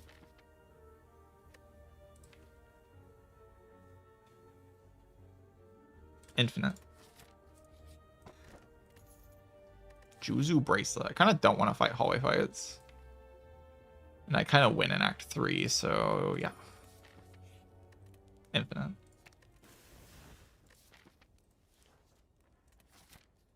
I would like removes are so good here, even aside from the infinite, just because they like massive. Also, no potion. They massively increase like the amount of draws that get me lethal against Knob and stuff. But I only have 1 Wrath card still. That strike is actually probably worth it. Yeah, you see why. I mean, maybe you don't. No potion. Oh god. I need some potions, guys. So I could just go to the shop and remove. Then I kind of just don't have a deck.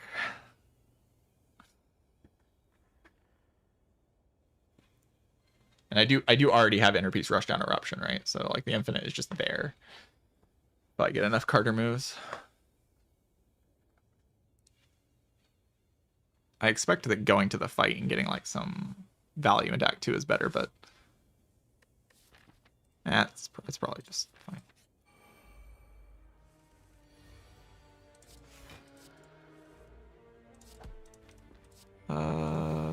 Roshan's good. Roshan is always worth playing. Always. There's my potion. I think a Cut Through Fate is totally reasonable to take in the spot. It does say card on it, but it says broken card on it. Almost strike is just a lot of damage.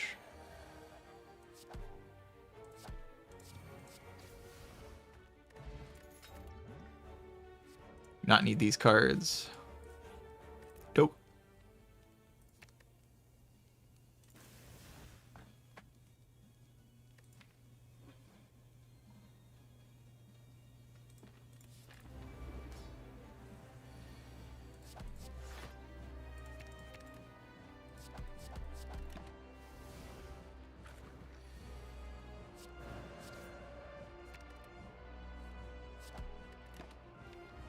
to build this up.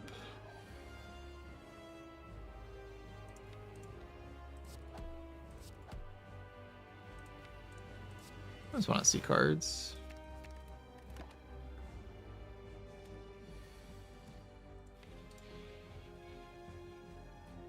$18 by itself is not enough to split.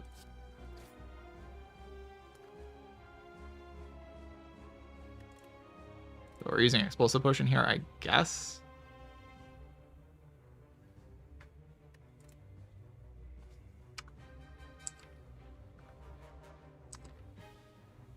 Let's grab both of these away, because if I hit the no, it doesn't even like make a difference, right? Yeah.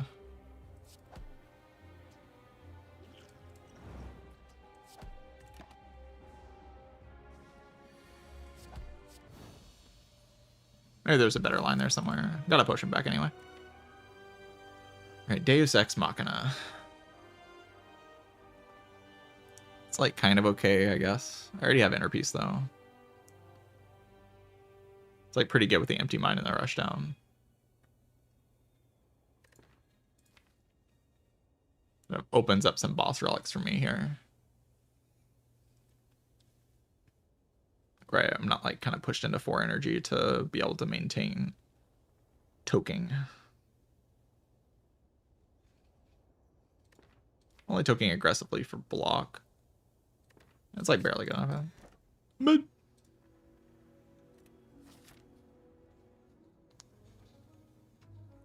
all right, we zoom in. We zoom in. Go zoom zoom. Take 2 removes before the Super Elite, and then I have like Vom Pot in the Super Elite, Gambler's Brew. Sure thing. Is that enough damage? I didn't play this. Enough damage if I use Vom Pot, which I guess I will.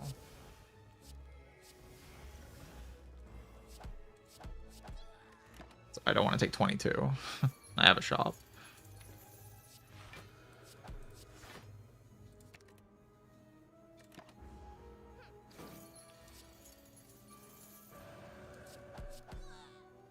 Gambler's was probably a bit more valuable.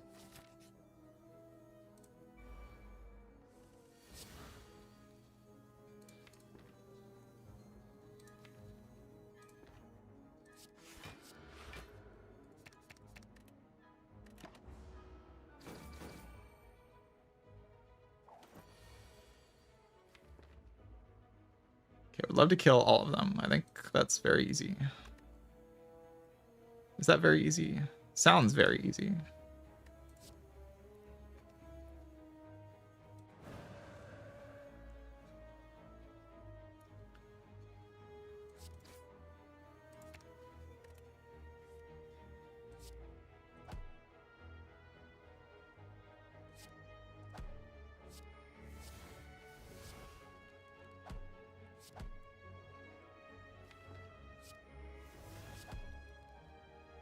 This takes 6. Sometimes less if I top deck the exact thing. Don't think there was a better line there. Tanthwam.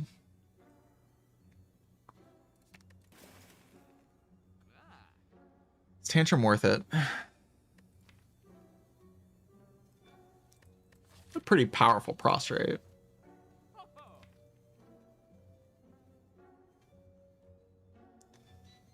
Tantrum just kind of doesn't do anything, sadly. They have the infinite active so soon. Jason. Hello, Jason. Thank you for the raid. I currently have Pyramid on the Watcher character, and I have a Peace Pipe. So I'm kind of cooking. Trying to decide if this Tantrum is worth it. I do like accessing Wrath, but at the same time, I'm just like... I'm just so strong. So strong, chat. So powerful. This prostrate gives me the infinite immediately, or like that blocks, but I just kind of don't care. Weirdly enough. a point, a single point of strong. I have bronze scales here.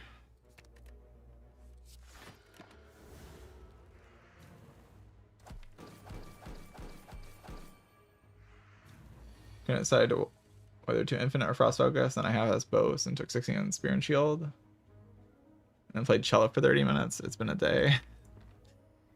Sounds like a day. These deal 10 each. 10. 10.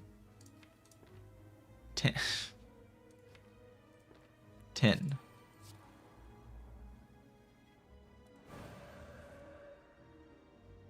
They deal 10.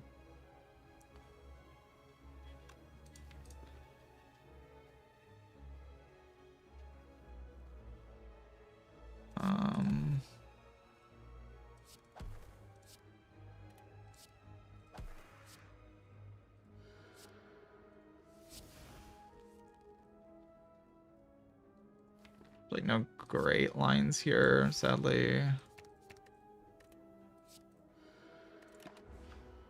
Could use an explosive potion or a fire potion. I don't think it's worth it.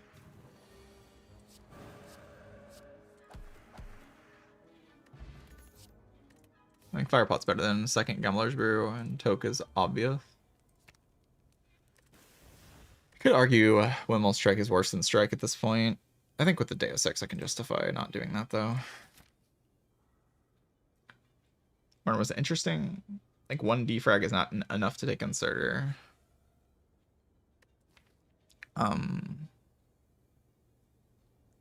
Yeah, 0 defrags is actually.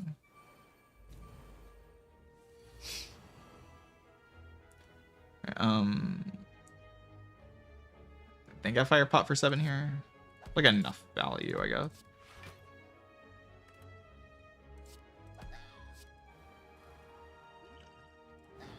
Not for me. I am infinite in this fight, I believe.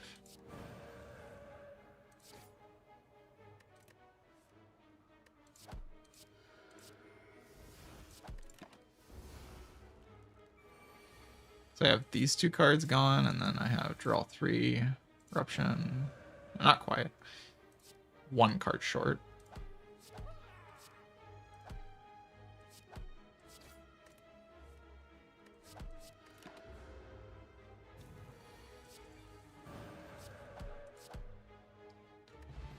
Not by Tantrum.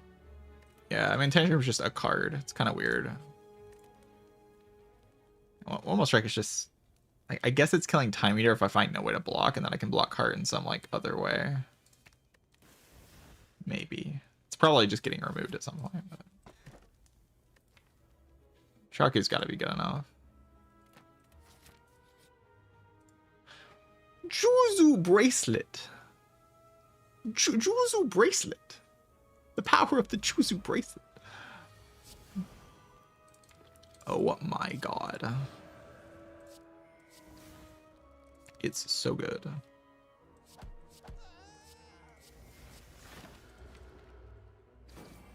Knob. Knobbers.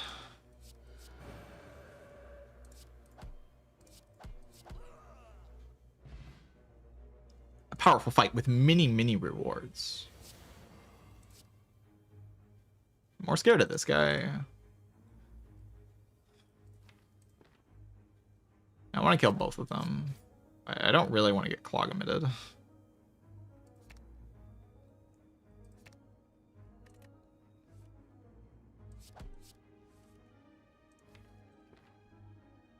Can I blow this one up or something? These deal 20 each.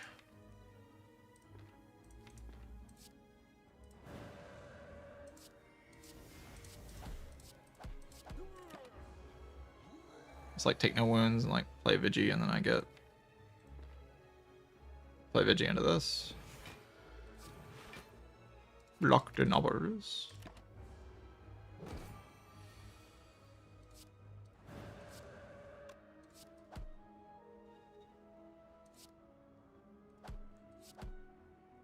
Goodbye, knob. All right, second rush down opens up some other ways to block. So sure. That's all I have to do is block and I win. Purple Bonfire Spirits. Like, if I get a full heal out of the Windmill Strike and the Windmill Strike is just getting removed at some point anyway, I guess I can do it now. This fight can be slavers. Like some reason to respect slavers, maybe. Don't think so.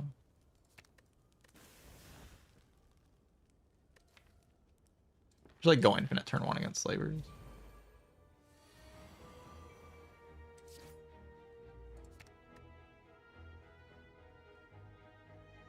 Is 2 wounds even enough to hold me down? I don't think it is.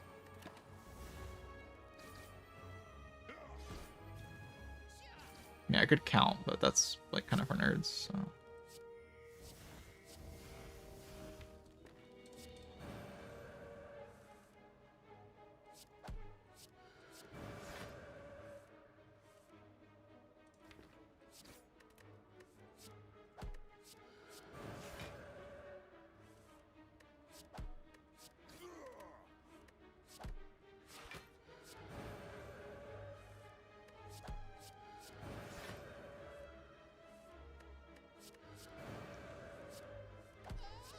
Wow, I'm infinite. Am I allowed to punch me for 2 turns? Keep my Nunchaku. Okay, halt is just a way to block with double rush down. Hilarious. Very funny. Not taking that, obviously.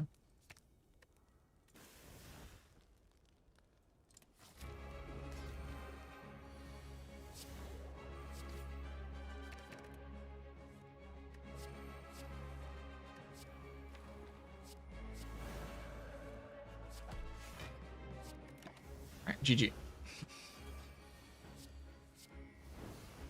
Know what?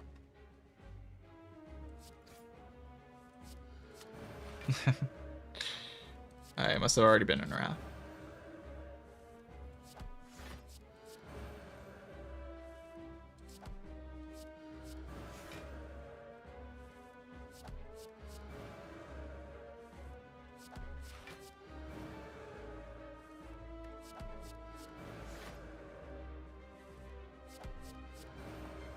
Infinite's not that slow.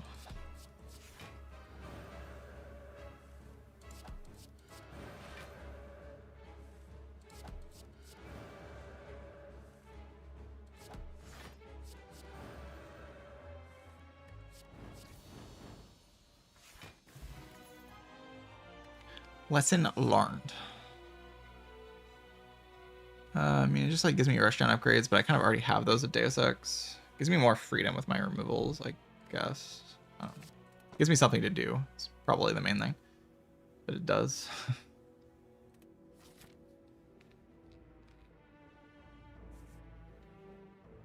Like now I have to think about something in a fight. I'm like, oh, let's get lesson learned, guys. Just makes it more engaging.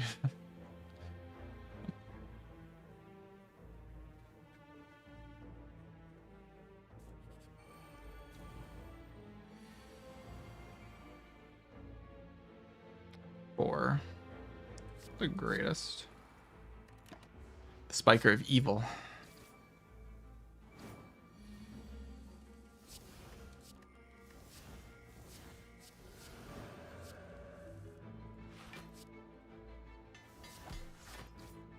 Our shot upgrades are very good.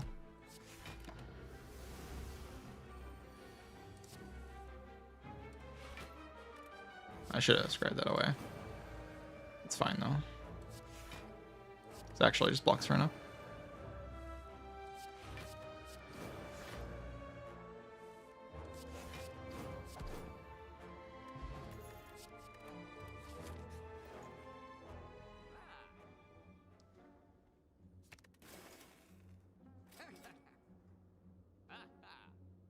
I could do Fear No Evil just because, like, it's fast.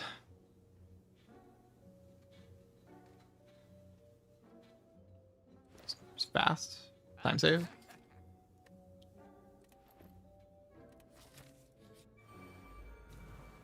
I'm gonna take Impurity just in case I get Force Normality.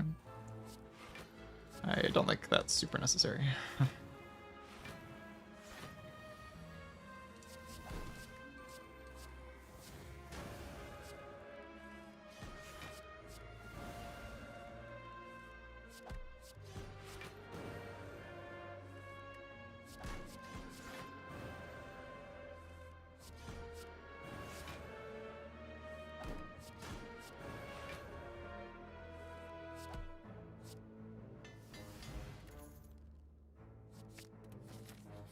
Sure, buddy.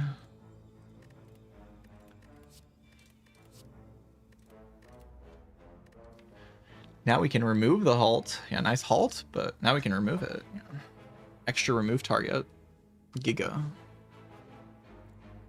Flash of Steel is probably just positive. None of these other ones matter.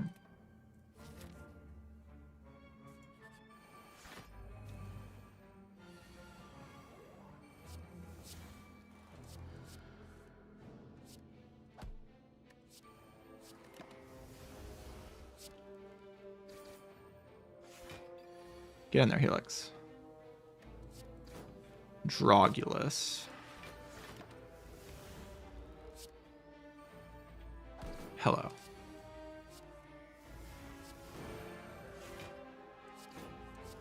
How you doing?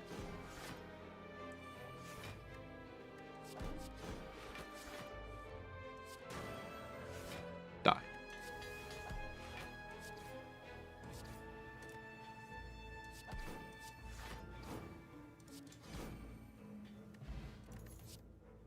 Chego. Hello, Chego. Oh, thank you for not doing it.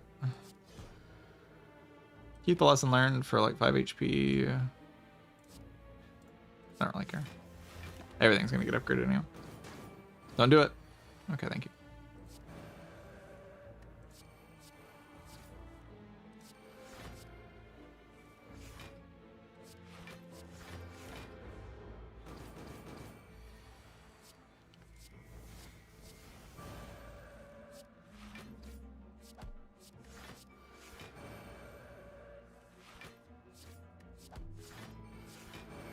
Focus on the run, shall we?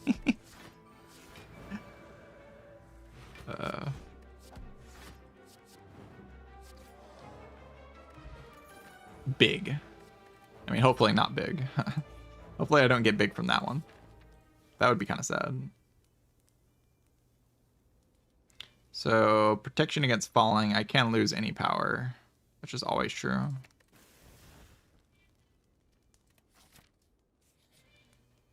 Dawn. Infinite money. Mobbers. Okay, key the mobbers.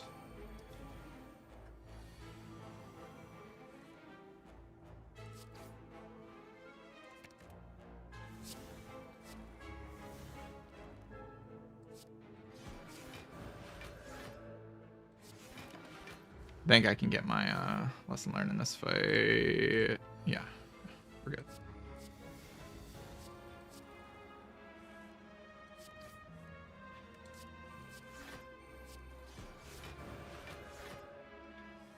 This is infinite. Yes. We're like so unbelievably infinite in this run. It's stupid how infinite we are. This relic is kind of dumb.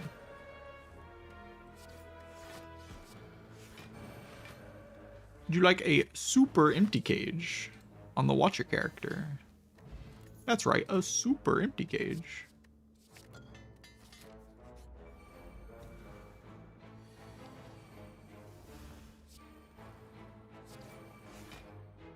Ha, stupid. You're stupid. You're dumb.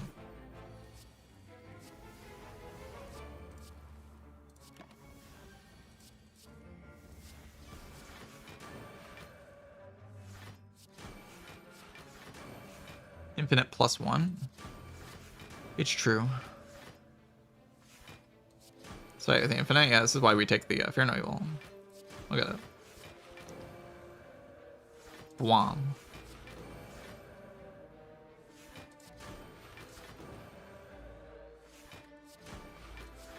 It's like not even that slow.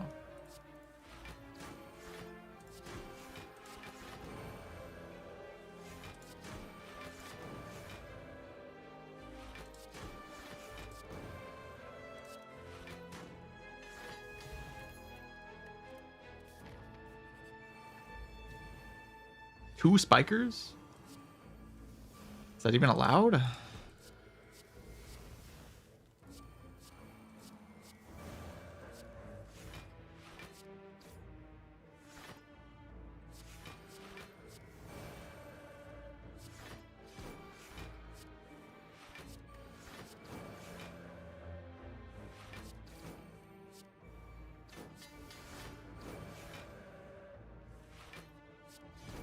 Really admire my consistency with going infinite. Thank you. I appreciate that a lot, actually. I put a lot of work into that. This is probably more time save. Remove. Remove. You suck. I could buy a sundial to go even more infinite. Whoa.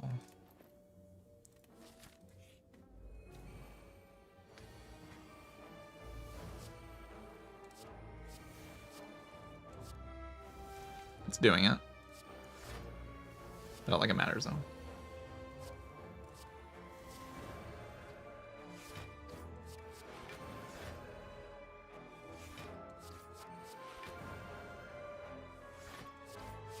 At some point we remove vigilance and cut through fade. I think that's actually happening soon. Maybe the lesson learned can go.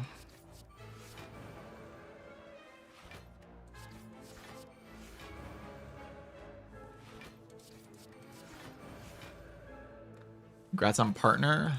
VM service. Welcome to the partnered Spire streamer club. Duality is like giga skip. Get that out of my face. Duality says lose like a minute of your life for no reason. Please don't do that. Every moment of your life is important. You should treasure every moment.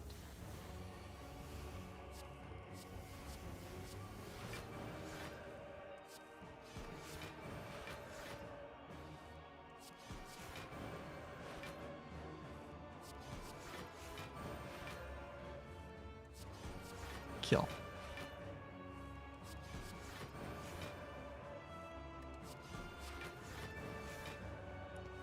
Greaves Clockwork Souvenir. Yeah, if I took the pellets, it'd be kind of funny, but I still, like... Nah, it's just bad. Not getting any damage upgrades is kind of sad. Like on the Fear No Evil or the Flash of Steel. That's the upgrades I want. Particularly the Fear No Evil.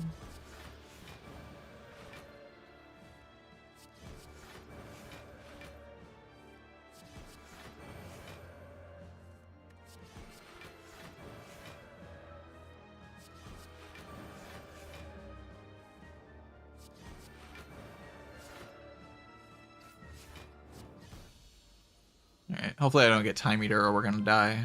Okay, thank God. Whew, almost lost another watch around. Oh, terrible.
You're not even plus? Holy.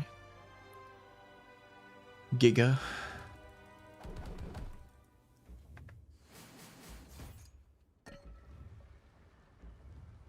I really do not care about setting up or keeping my Helix on turn 2, so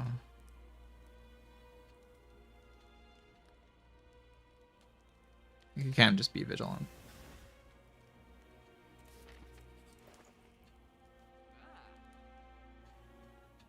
Tantrum is time save.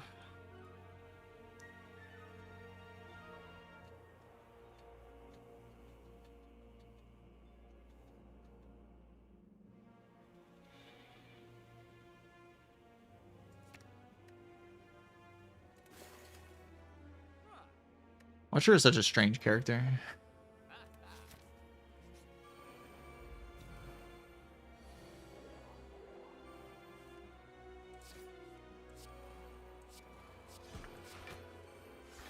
As long as this is Hades 1 out of Tartarus. Not from Hades 2, it's from Hades 1.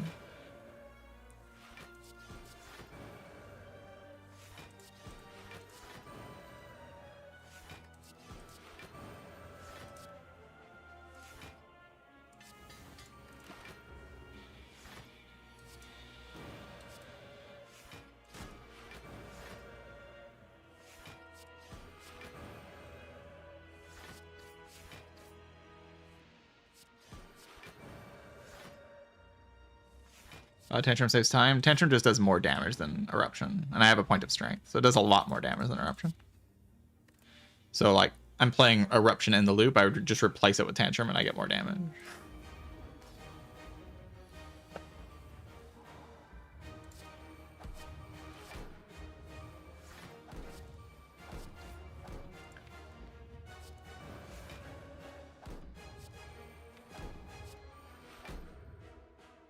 I guess this doesn't get rid of my lesson learned this turn. It's fine, though. We can't get rid of it, I guess. Just play it here.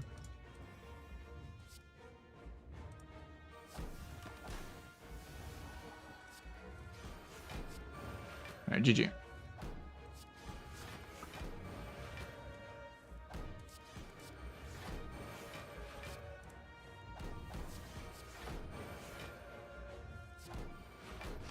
Oh no, I ended my turn. Ow.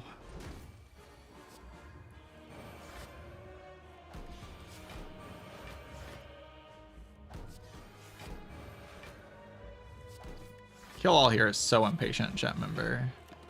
This does not take very long.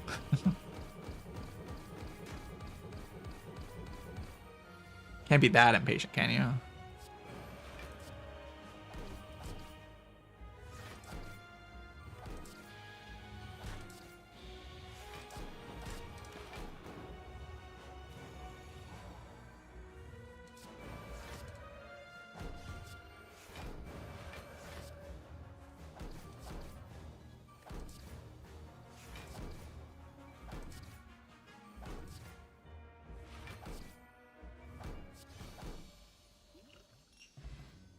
All right, GG.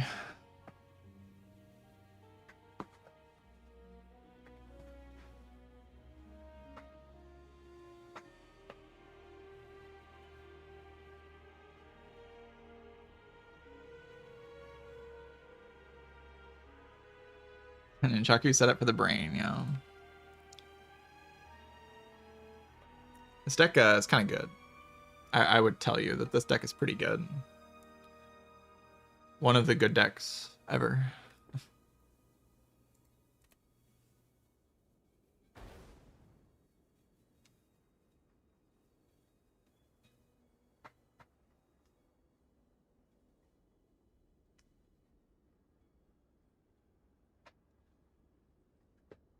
Powerful Watcher Gaming. Whoa, a 5 streak.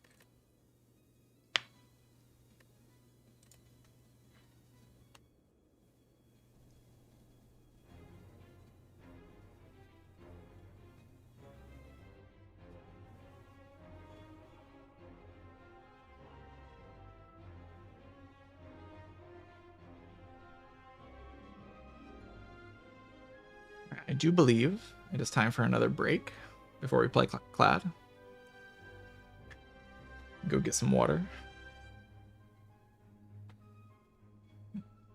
Certainly feel my voice kind of going out, so I'll drink a decent amount of water and then be right back.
I am back.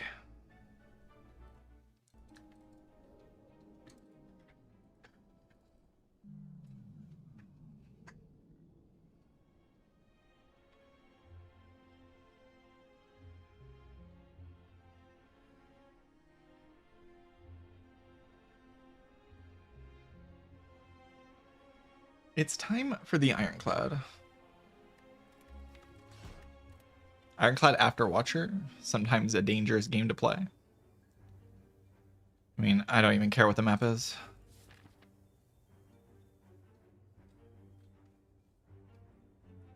I just don't care. I'm clicking that option.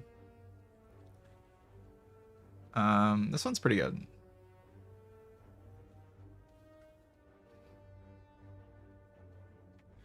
The act map isn't that good though. I kind of want to say my gold for act 2 and like just take a super elite, but this path is a little bit weird. Fossilized Helix doesn't actually kill this elite for you. So you have to see something. If you see nothing, your act is kind of cooked. Knob still punches you just the same. Can usually stabilize though. Mostly it's like sentries. Like you walk into like floor 6 burning sentries with no good cards from these floors, and you can actually suffer way too much damage here. And then like, even with the Helix, it's pretty hard to actually die with the Helix, but it can happen. Helix like wants me to do something in this early game. I'm just gonna go for it. If like the first 2 floors are insanely terrible, I can go the other way.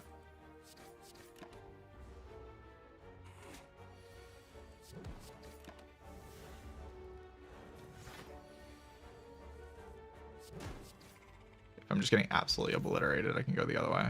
Okay, evolve like sort of makes sure the sentry thing doesn't happen, but then I have an evolve in my deck, which is pretty bad. Baylor Lord, hello. Thank you for the raid. Huge raid. Hope you had a good stream. And just got a Fossilized Helix for max HP, so I'm doing all right. Congrats on setting the new record. Thank you.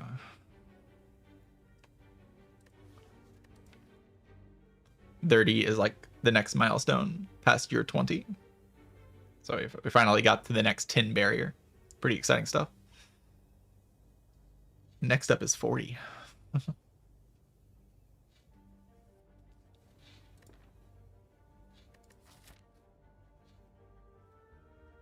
I really don't want this evolve, but like it makes sure the terrible thing against sentries doesn't happen. Like, I don't ever just die to burning sentries, and then the other ones I can kind of handle with card rewards, and like the other 2 cards just don't do anything, and that at least does that. And I can kind of build around it.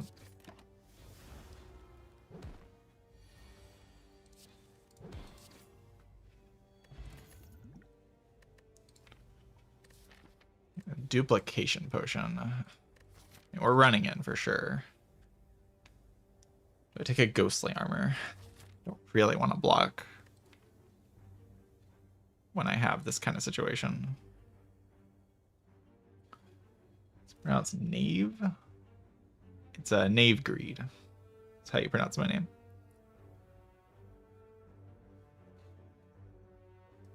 Yeah, not the best card options. If I want like the most consistent play into this next fight, or into the elite fight, I would just take Thunderclap. Maybe that's just the right idea.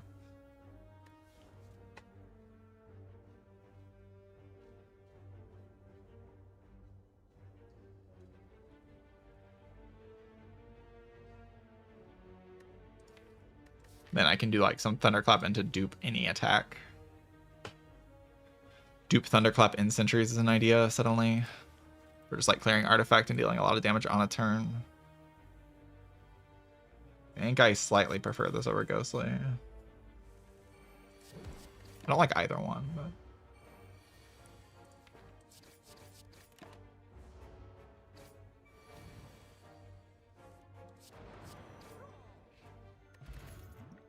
Shakma.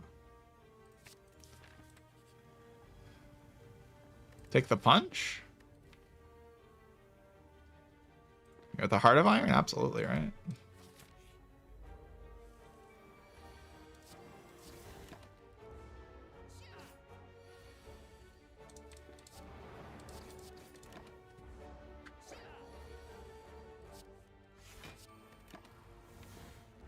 Should kill this turn. It'll be a 1 damage fight. Battle Trance is lovely. So I don't really have a great matchup here, but I have 2 potions. So that makes things somewhat decent. I can kind of control Knob. The first big hit against Knob. I don't have to just take that big hit. So I should be okay, as long as I throw potions at the fight.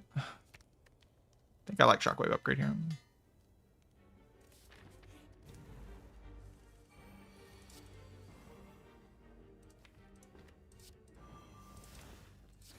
Yeah, like here I can use this potion. Plus I could defend.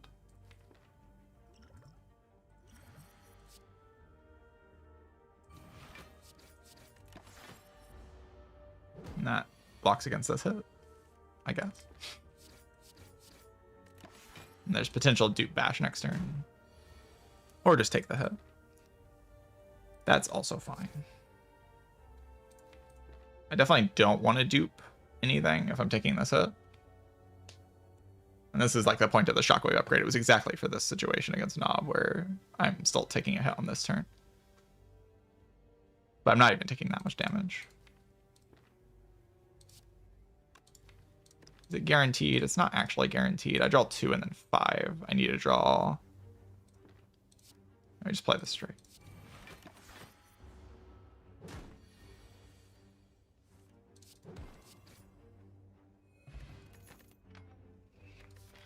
Okay, Fan. Super League dealt with. Wild Strike evolve into upgrade Wild Strike. Blam damage.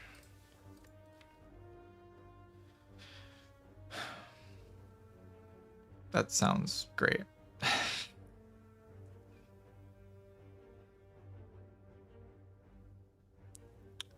mean, I kind of don't hate it. I'll be honest with you. I kind of don't actually despise it here. I just haven't seen like the other thing, and I have a floating upgrade here. I haven't seen any other thing. And then this like hits for 25 with Vol, and then I have like very consistent Vol in the deck. Lets me play. I can play a Shockwave into the card. So I have like some consistent way to actually deal damage. And with Helix, that's very important. And then I have the Evolve to like support it later. Yeah.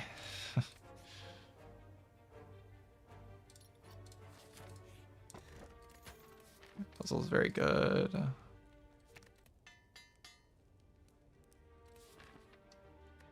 Wild Strike. Wow. It's in the deck. Beautiful card. I mean, upgraded, it's like, has a kind of a big number on it.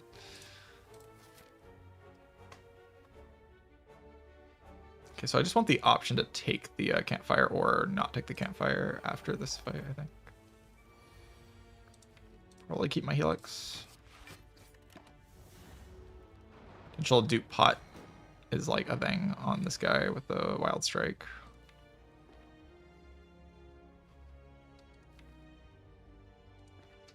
That's the line to take no damage in this fight, but I kind of want to keep my dupe pot, you know.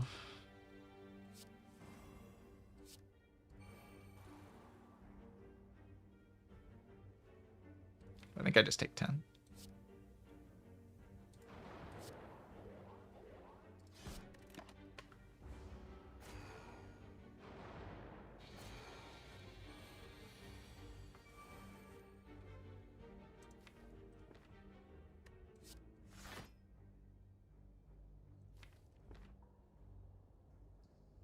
I want to full block this turn, right?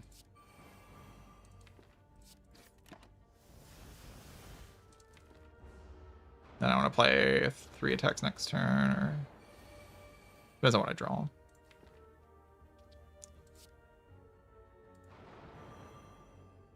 It's a lot more efficient to play this attack here. But I take 2, and I don't think I actually need to take 2, strangely.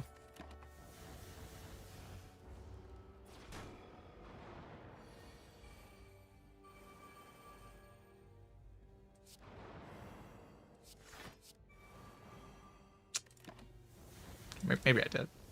Maybe I was wrong. I was probably wrong. I just have like all the defense. I don't hate the play.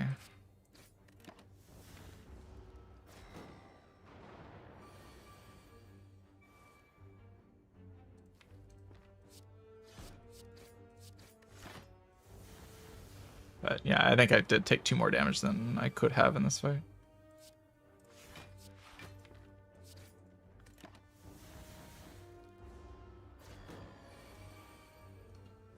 New here, I would say why you play really fast. Yeah, I'm a very fast player. It's a fact. Fire breathing. Yeah, it's all coming together, chat. Fire breathing. Probably just take a bludgeon. Seems like a fine card with Pinhead. Okay, where's my fire breathing? Okay, we got Thunderclap for this fight. GG.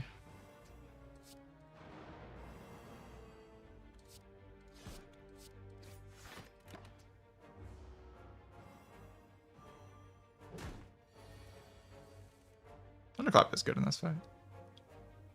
Block 6. This also blocks 6. I can only spend energy on 1, so I guess I'm taking 8 in this fight. Probably play Bash Strike though, because advances pinned him more.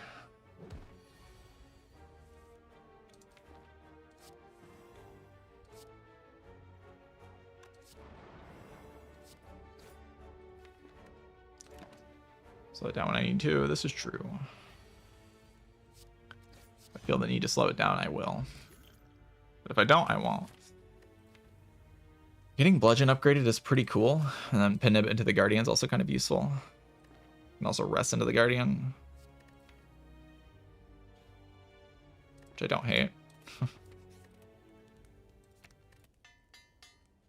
Bludgeon. Strawberry. And with Strawberry, do I need to rest? I can technically upgrade Battle Trance, which is always just a good upgrade for like reaching into the Pinib, into the Wild Strike, lining up Shockwave in Act 2. Get the feeling I can't lose the Guardian fight at 33 though, even with the Oddly Smoothstone. I do not have a block card in the deck, or at least that I can lose potions.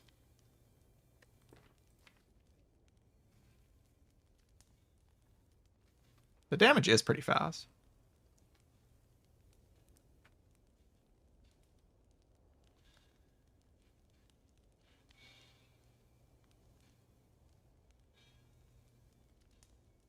Possibility instead of playing on autopilot, that makes a huge difference. Might win, right? Yeah, slowing down can be important. I have like a pretty strong autopilot, so I'm usually playing on autopilot. Like unless the run presents a scenario where I need to like really start paying attention.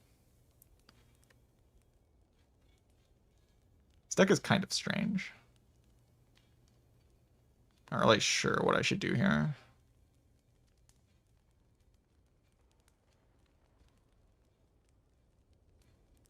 Having Battle Trance Plus can be such a valuable thing for turn 1.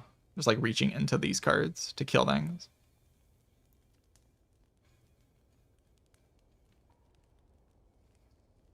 But like I only have this to block. So once I exhaust, I have like 1, 2, 3, 4, 5, 6, 7, 8, 9 cards that I draw, but I also have a Battle Trance Plus. Sure.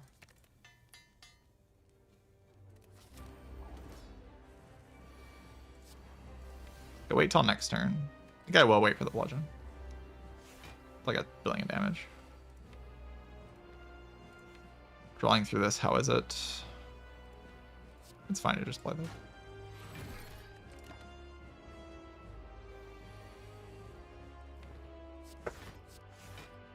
And just play this. One moment.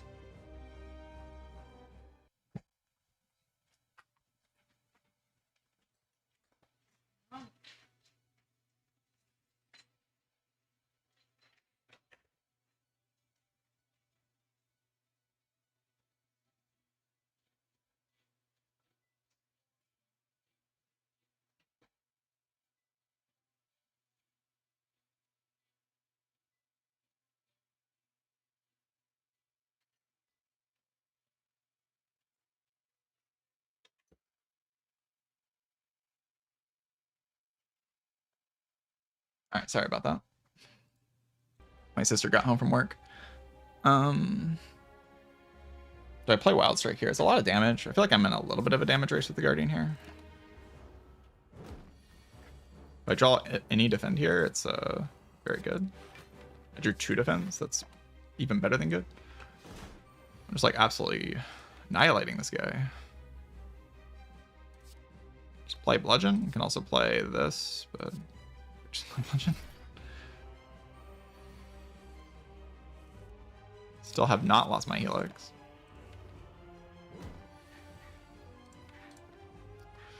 Maybe I should have punched it last turn, huh? Take 16 to kill it next turn. 16 is so much more than 8 damage. Like really easy to make 8 damage better. Block 18 this turn, play. I could actually play the trance there, I could argue for it.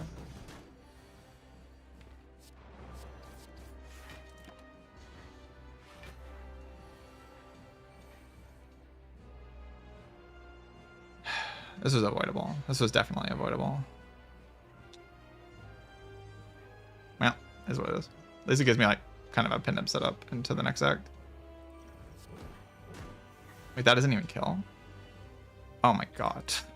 What am I doing? Okay, pinned setup is all worth it. It's all worth it. All right, ignore everything that I just did. Please. I kind of lost focus there. Got distracted.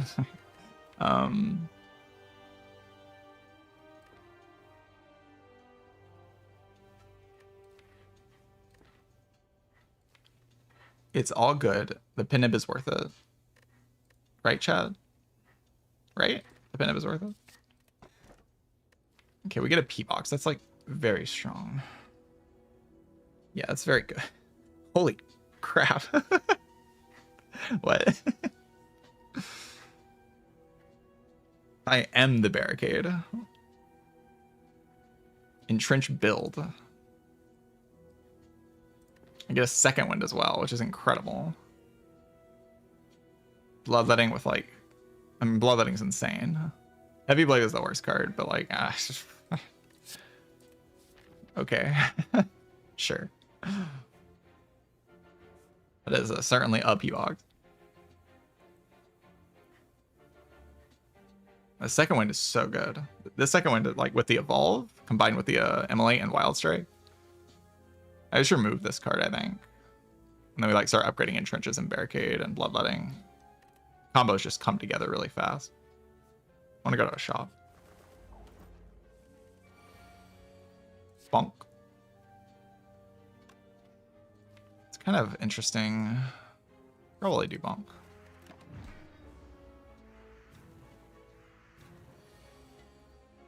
Shakma. Oh, I kind of forgot that's not going to work. Still probably worth it, because I only take 1 from that. And I get to play MLA, which probably saves more than 1. Do need a lock-in, though.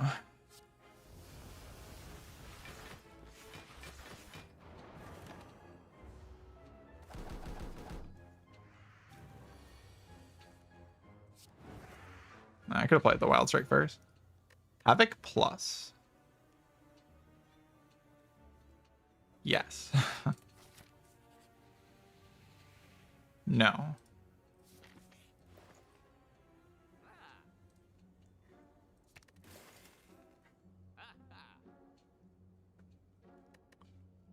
So I really like Liquid Memories here. I think I want to take this upgrade path. Don't think, like, this elite path is really good, but is there a reason to do that in this current situation?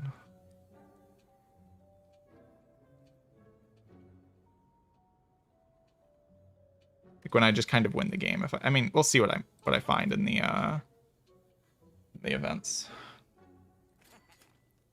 Berserk pellets as well as battle trance pellets, both pretty useful here. So definitely take the pellets. Holy. This is unfair, right? Like, this is just so good. So good.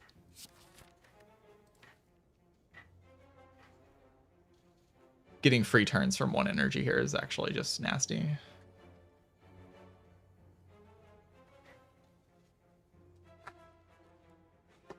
It's extremely strong. I think I can fight 4 elites with that. We'll see what the next event is. Okay, it's avocado, so like maybe I get punched or something. This plays Bloodletting, it's really annoying.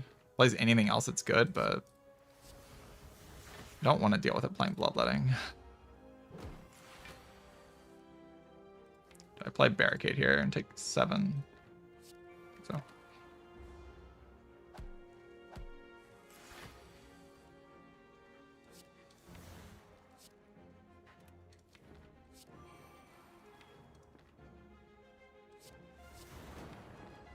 Could play Shockwave with this. But I have to spend... I think I'd rather play Immolate. Is that true? Yeah, I think so. Okay, maybe I'd rather play a second one, actually. Gives me a lot of block. I can focus on killing.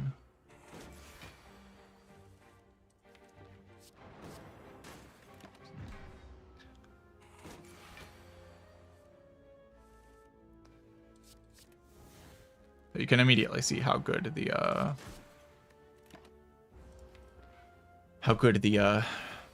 apparitions are. They're incredibly strong here. I'll take a shrug. Seems useful for building the initial barricade. All right, can I fight a million elites? I even have pinup set up here. I had the apparitions. I feel like the answer must be yes, yeah.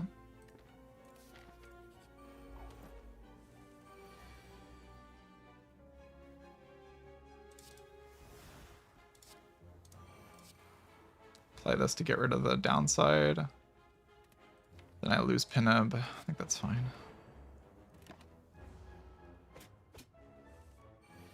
Getting 4 energy on turn 1 in this fight is very good.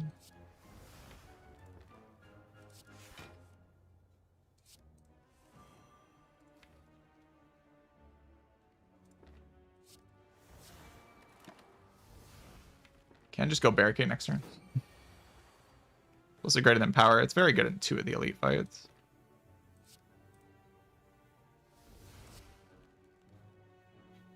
Could just exhaust this, but I think playing it's probably good.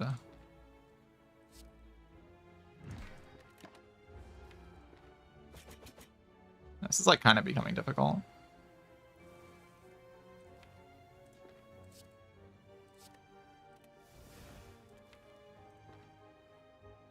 Go shock. We can go like Lick of Memories on the second one now. We're gonna stabilize very soon. Where we can block this guy basically forever, but like it's a little too slow if I don't Lick of Memories the second one right now. And then play Battle Trance into second wind.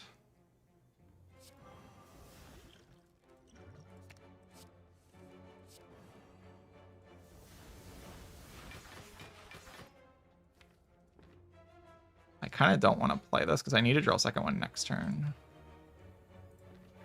But I kind of also need to deal a billion damage to it.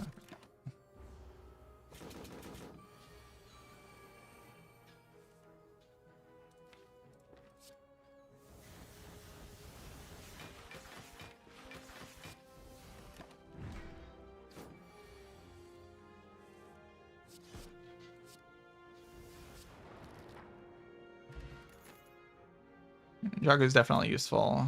Did lose a powerful potion there, and I don't have the setup anymore. So my next elite is a little worse, but I think I'm a little bit better at the other 2 elites. Is that true? Because I still have the explosive pot. And I can dodge afterwards, right? Like I could go this way if I'm like in a terrible position against these elites. Or I can go this way. I don't think I want these cards. The upgrade is a bit unclear to me. Like I want to start upgrading in trenches because I actually do want to play for that at some point. Barricade should probably be the upgrade. Barricade's just like important in basically every fight.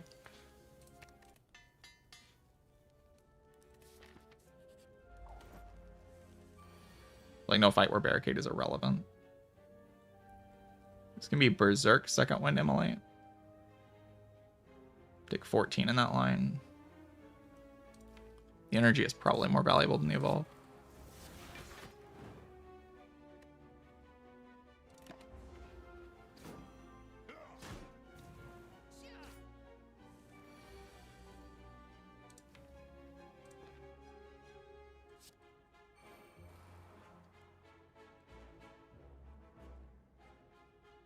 So if I shrug into nothing,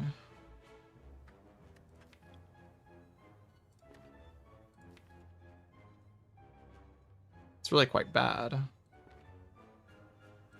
I would like to have an apparition. Okay. Go apparition into shockwave. We are getting kind of wounded here, but we have a lot of turns.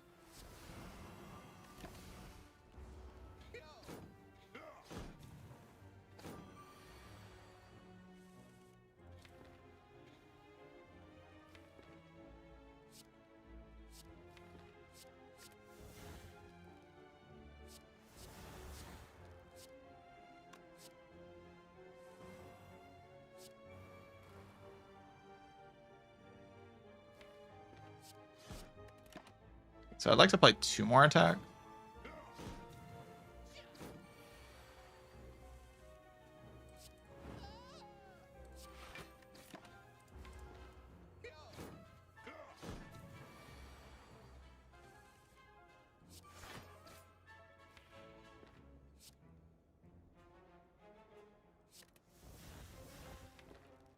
Go for this. 1 more attack. I don't really want to play Entrench here because it'll kill. Dark Embrace. That's an upgrade, right? I take that and I upgrade it. It's a huge card to find. Looks like Body Slam, which is a lot of damage, but... Dark Embrace is just incredible. I have Pinup set up. I still have my Explosive Potion. I have Shaco against Book of Stabbing. I have a Dark Embrace Plus against Book of Stabbing. It's like enough. Go Pillow is kind of hard to get use out of. It's not impossible to get use out of, though. If you go very low, you can Rego Pillow back to full HP. And I have no other source of sustain.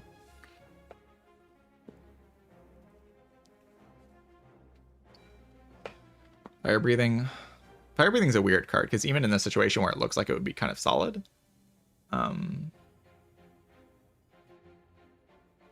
did the run die the day or so ago? What run are you talking about?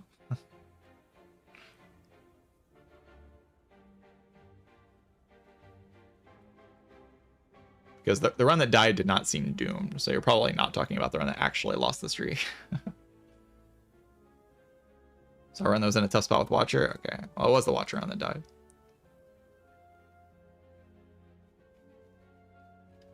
Wasn't a great Watcher run, to be fair. It's just my upgrades are so good. It feels like I'm never going to like want to actually click the rest button over like upgrading Entrench.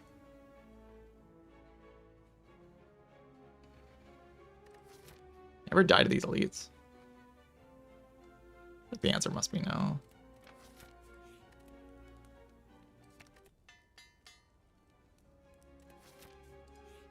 If you came in like during the Repto fight, I guess I understand why you'd say that.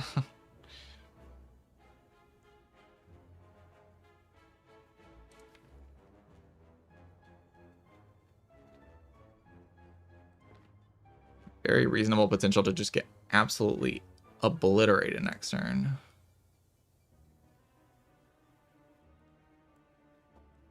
Especially if I like play Shrug right now into Apparition. I think I play Pact on Entrench.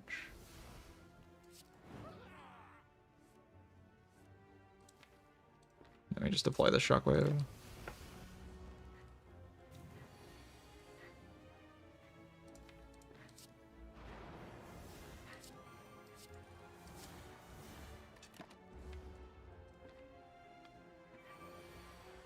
It should basically be impossible to have issues at this point.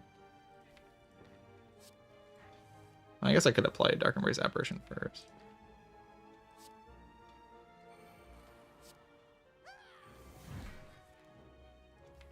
Yeah, the ordering on that is good for me.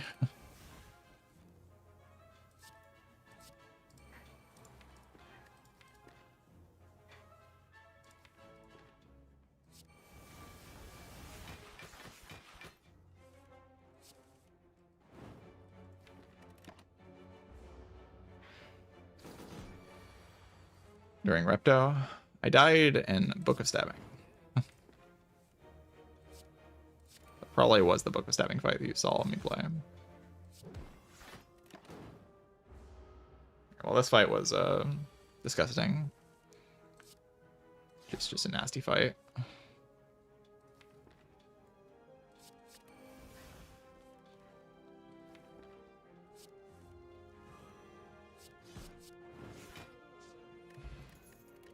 War Paint can be so good here. I mean, it's just going to be good no matter what. No matter what it upgrades, it's like pretty good. So there's no bad upgrades in this deck. I think I want these entrenches upgraded more than anything, so that would have been nice, but I'll take Apparition plus Burning Pack. Curses aren't that big of a downside. This gold is important. I kind of just don't care. Yeah, I kind of just don't care. If I get a good shop, I get a good shop. Like, whatever. 8 damage. Or wait for something better. Wait for something better. I draw, like, most of my deck next turn, probably. So chance that I don't have something better is very low.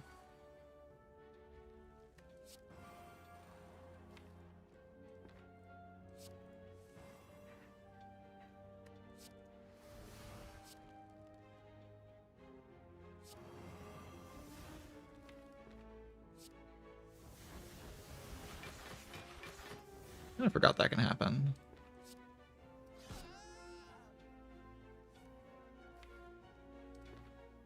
Sure. Don't love that, to be honest, but it's probably okay.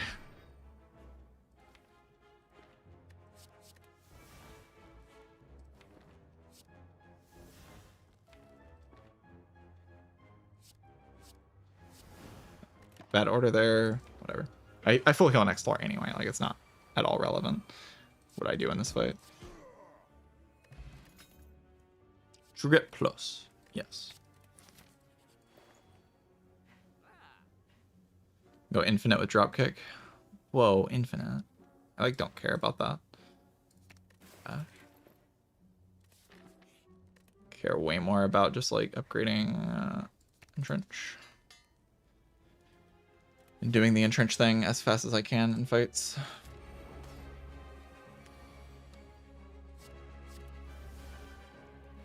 What the hell? I'm finite?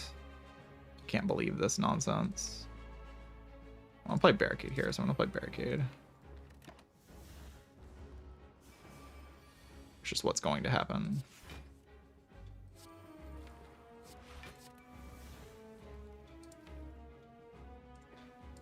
I see playing this into a big MLA.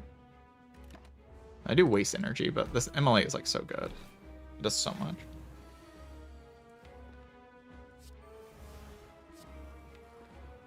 So I kind of don't care about these cards. Can be Evolve, I guess. Probably over Entrench. Evolve is immediately more important. Even though Evolve I could have saved. I still have this power, I guess.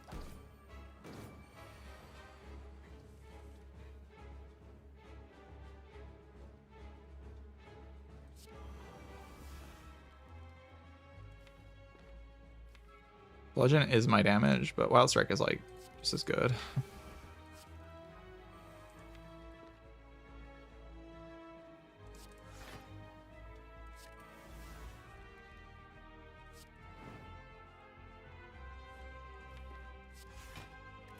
Right, GG Collector.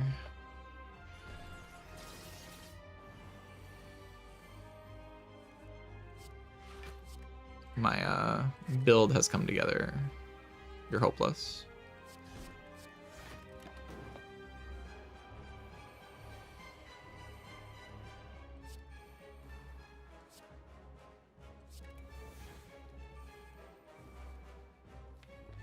I can play this on the Wild Strike and then I don't have an attack. That's kind of obnoxious. I just play MLA every turn until she dies. Sure.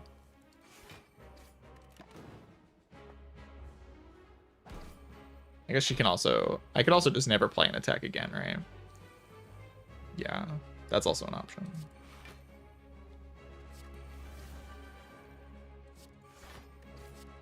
So I can just kill her with Juggernaut.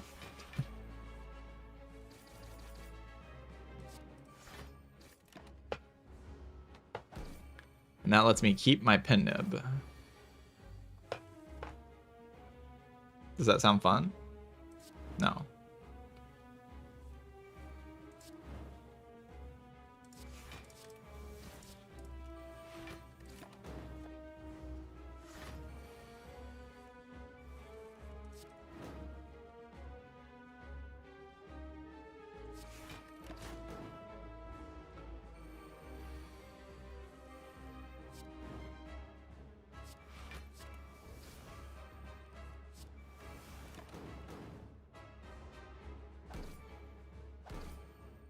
You appear to have won the fight. Good.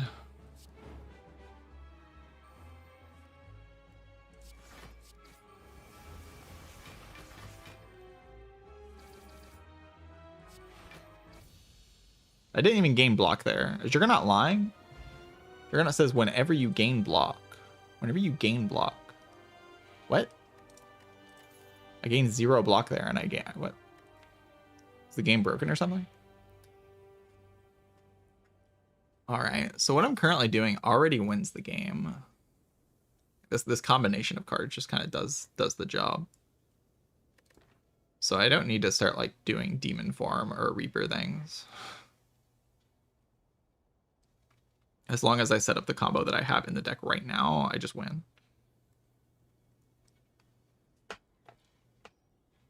Like get to 999 block with the barricade.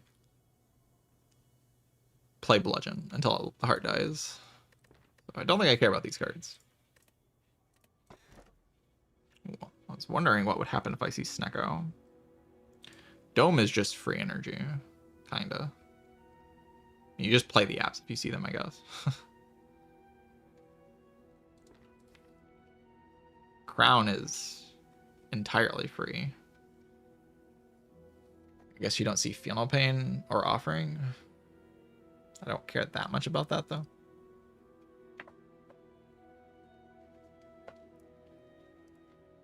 Yeah, Snecko. Snecko is... I do pellets away the Snecko at some point. But if I don't do it fast enough, it can be kind of awkward. Like if it prevents me from getting my combo in play, it's like kind of awkward.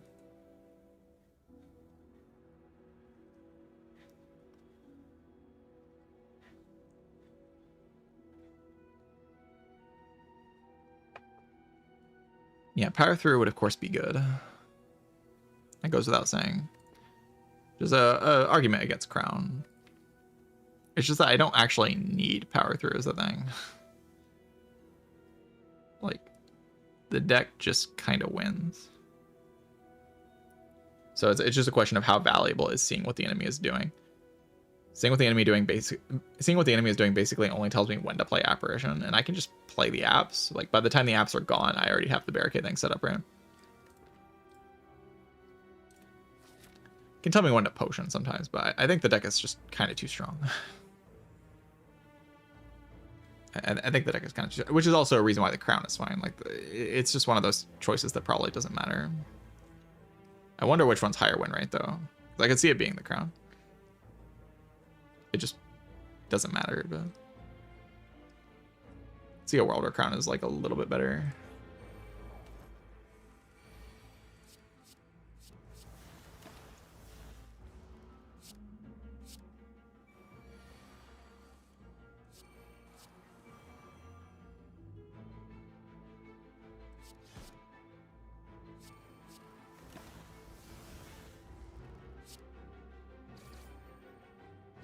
I think the deck more reliable. I could also see the argument for the Snecko. The Snecko's also okay. I just think the energy's like good enough to win, so I'm okay just playing the energy version of the run.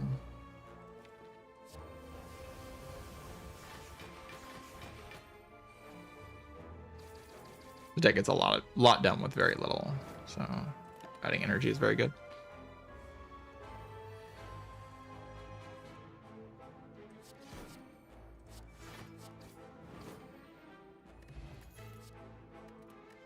Weak pot, I don't really have information on that, but it's probably still okay. That was a 5 strength potion. Maybe that was good.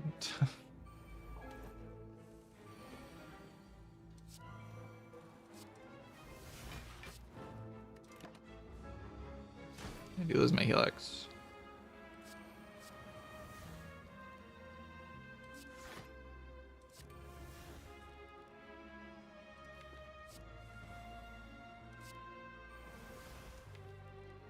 Go evolve here. You know, it doesn't really matter. Next turn's always the same. I'm just doing this into blood.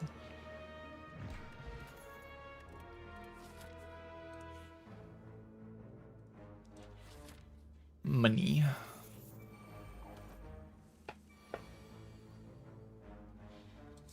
I'm like hoping it's multi-hitting. Oh, this is actually a reason to not take the it's like a reasonable reason why the crown is better, right?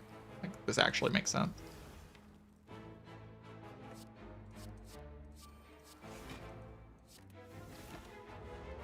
Yeah. It's like actually a reason why the crown is better. The crown is probably better just because of this fight, to be honest.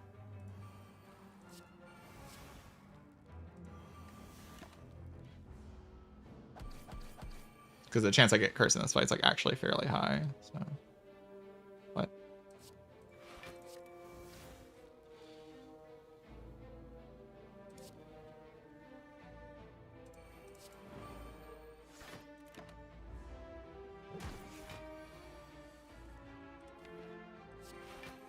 This fight's just kind of annoying.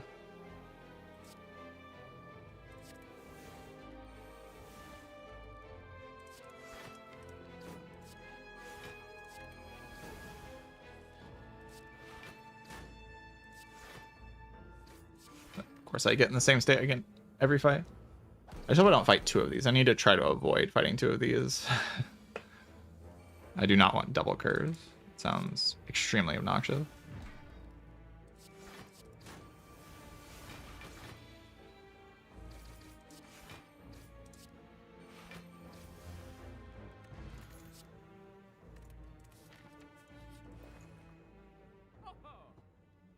Any good reason for bottled lightning? Yeah, bottled burning pack just gets me into the fight immediately. That's good. I don't really want to remove this parasite. It just kind of sucks. I think I'd rather remove Thundercloud.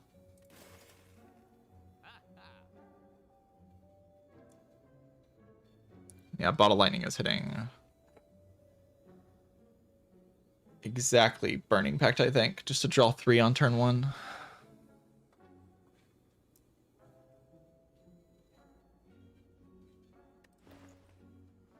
I like drawing 3.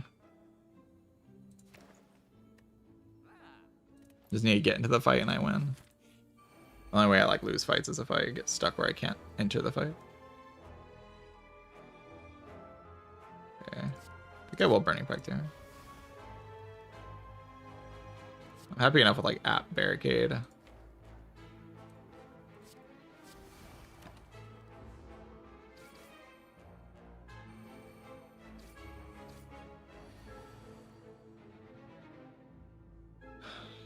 Go immolate.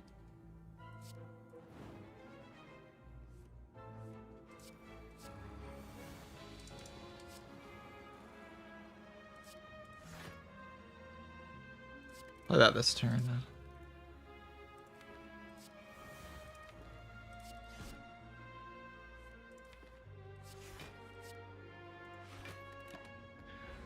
That ends the fight. This is just a very powerful synergy, this barricade plus apparition thing. It's just so strong.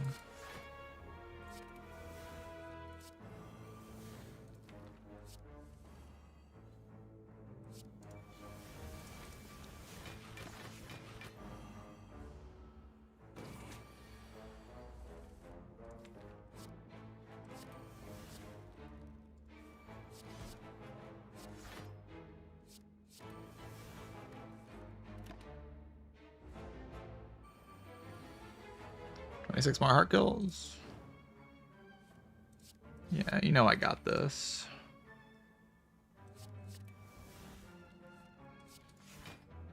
I mean, easy world record.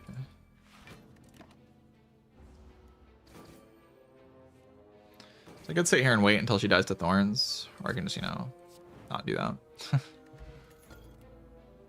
Okay, this makes the bottled lightning even better, the lantern.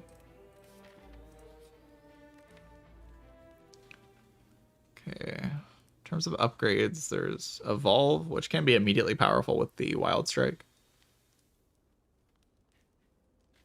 There's Shrug It Off, there's Entrench. Second Entrench upgrade's pretty valuable. I'll just go Recall here. Get a Peace Pipe or a Shovel or something, I probably prefer doing that.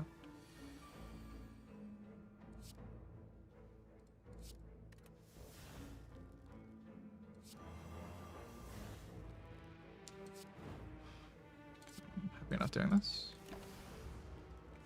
any of them attack. This dramatically raises the chance I get the puzzle into this turn, which is good.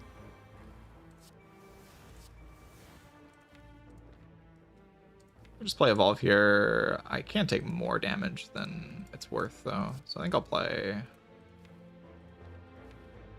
guess I can play second one here, actually. And then go Trance into hopefully Bloodletting. And then I get the Barricade.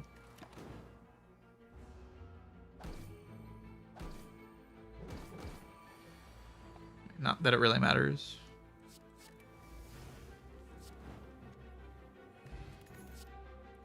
Spot Weakness Plus. It's technically infinite strength. Body Slam is 1 energy while Bludgeon is 3. It lets you play other cards too. I see. That's what you're responding to. Okay. The reason why Body Slam in this deck isn't actually that good is because once I get my combo going, the damage my cards do doesn't matter. Like it doesn't matter how much damage Wild Strike does, for instance. I could remove the Bludgeon or Wild Strike.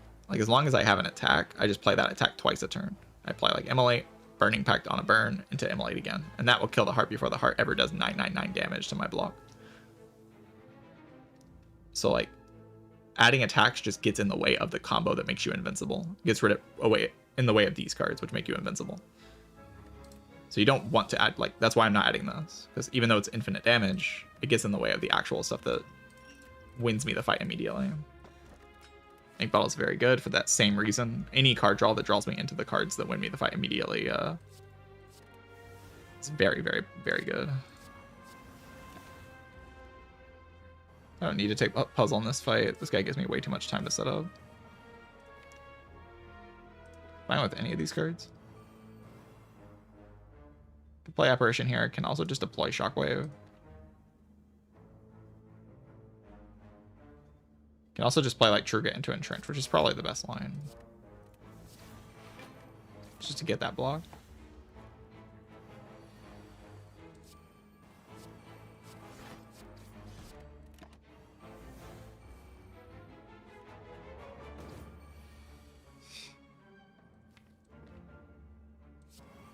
But you can see the point kind of illustrated in this giant head fight here.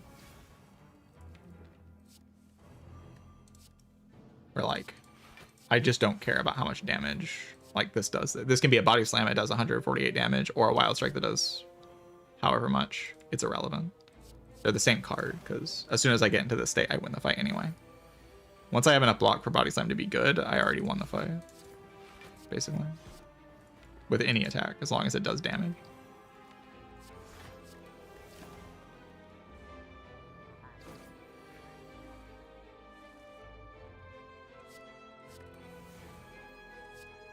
That doesn't mean I wouldn't take a Body Slam, by the way. I might still take a Body Slam just for convenience, because it's nice to have a one card I win the fight card. If I feel very comfortable, I will just do that.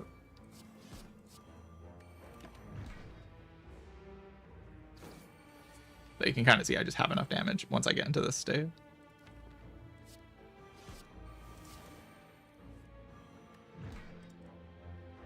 This kills.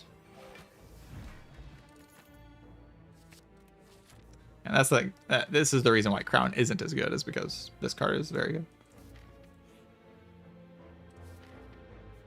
Okay, we'll take a fire here. I already found like basically the best card I could find. And I do not mind upgrading something like... Really Offering itself is a very solid upgrade.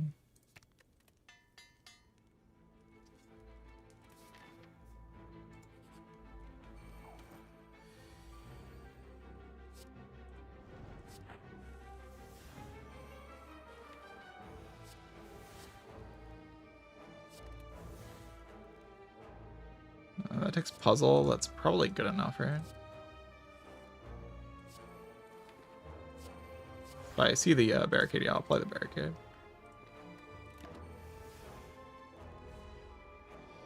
Oh no, not the guys. Whatever will I do? Second one here is just totally fine. I don't need any more turns of Intangible here.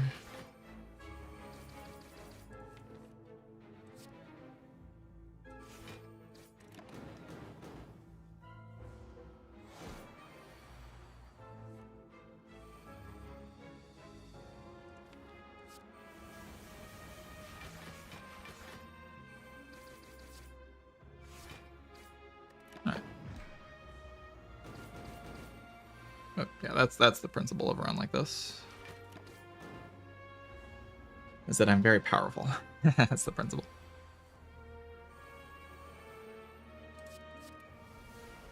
So you're given room to not care so much about things like kill. Things like body slam. And the offering upgrade's definitely good, especially with the Helix, because like it doesn't proc puzzle itself. When offering procs puzzle, it becomes a worse card to upgrade. Okay, being intentional next turn would be nice, but I'll get there anyway, right? There's no way not playing Barricade is correct.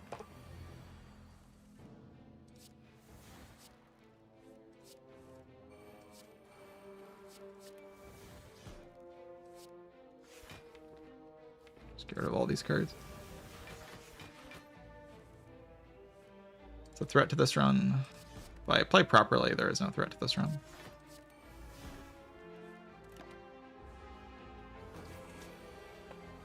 But the main problem, or like the main thing that's not optimal, is that I do not have a potion, like a very good potion for getting myself out of a bad spot if I find myself in a bad spot.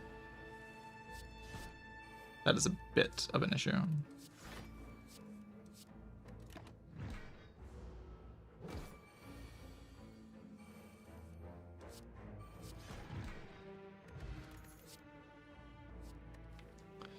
Alright, I mean, dropkick's a lot of damage.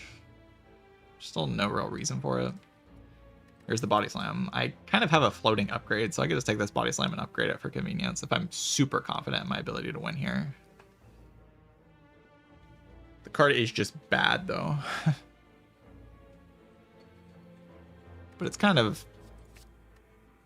yeah, I'll just take it. I think I'll be okay.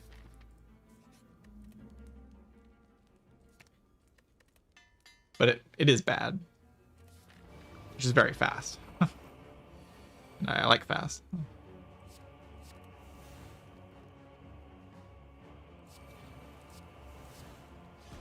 Apparition on all 3 turns.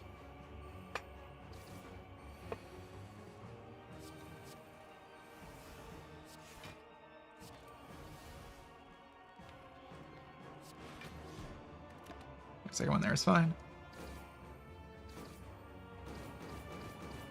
Offering on one of these turns, and then exhausting any of these is good, actually.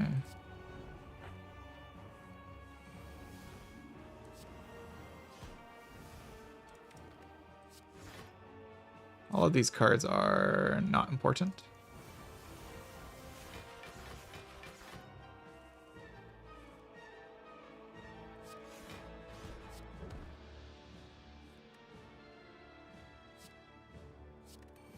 You see how nice this card is to have, right? Look at that card. Incredible.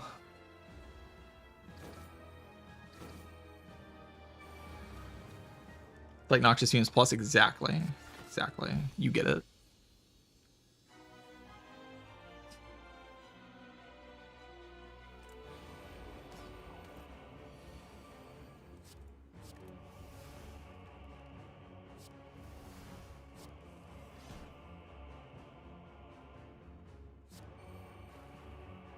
Just take this hit.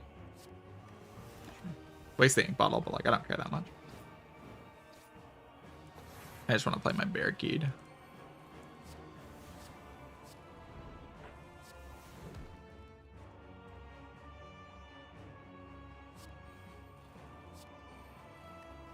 Shrugging here, fine. Yeah.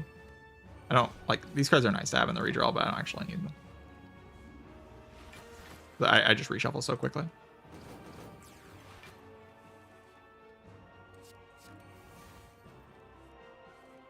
This deck is really good.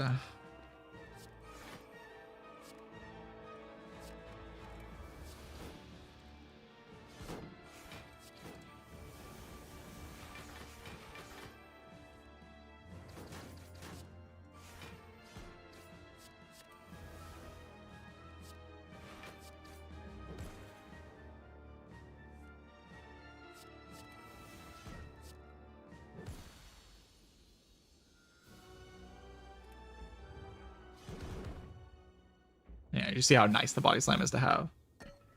I'm telling you it's bad, but not that you shouldn't take it. You should take it. It's very nice to have. Just, super comfy.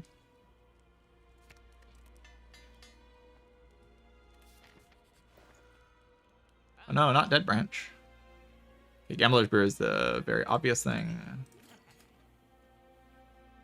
Maybe a second Dark Embrace can also be a remove. Removing Immolate's probably just better than anything else.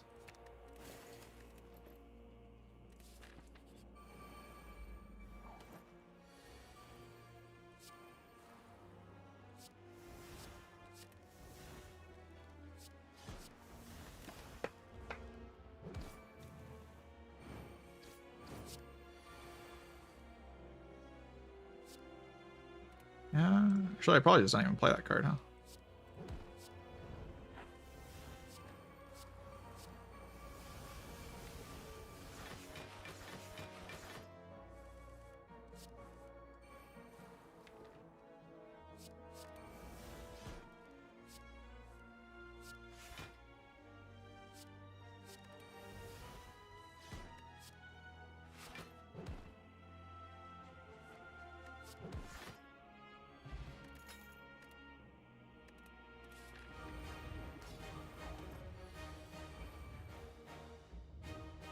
We'll just be losing Helix here, yeah. I don't think I spent energy on these cards, though. I think it's played. Means this is definitely the energy pot turn.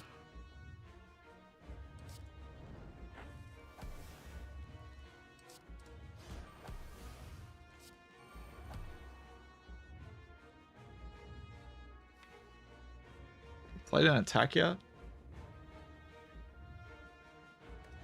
I have not played an attack yet, right? Yeah.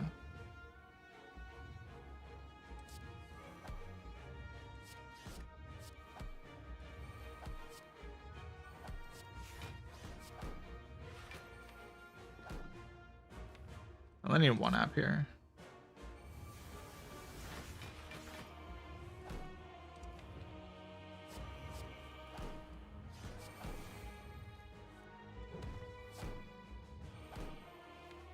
This is just trigger it, yeah.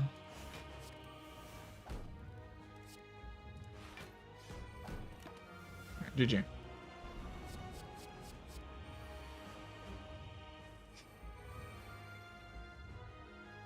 Don't need any of these cards. Yes.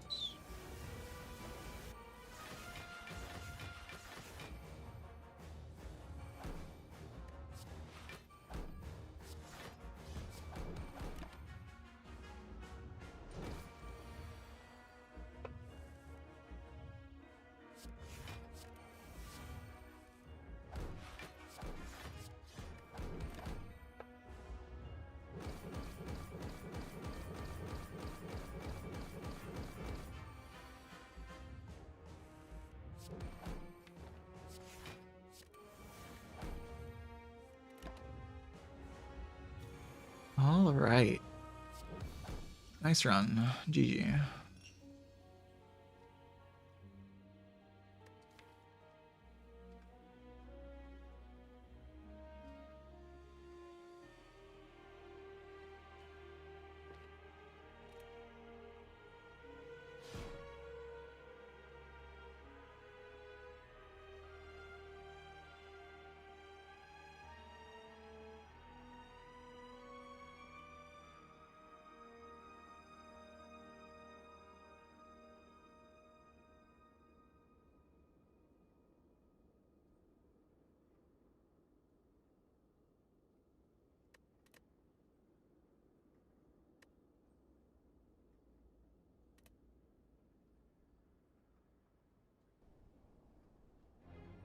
One step closer to the 50 rotating streak.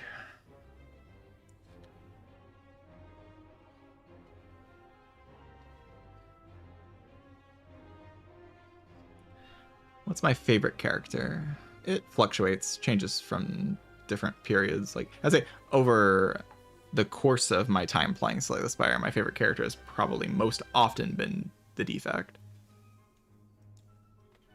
But currently, I would say it's Ironclad.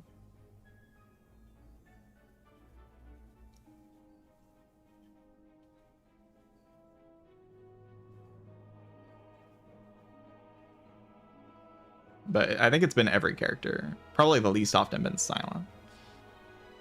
It's been Watcher even at some points. Definitely not Watcher anymore. Watcher's my least favorite character. And Defect is probably second to me, below Clad currently. But I really like all the characters. I'm a big fan of this game and all of the characters in the game.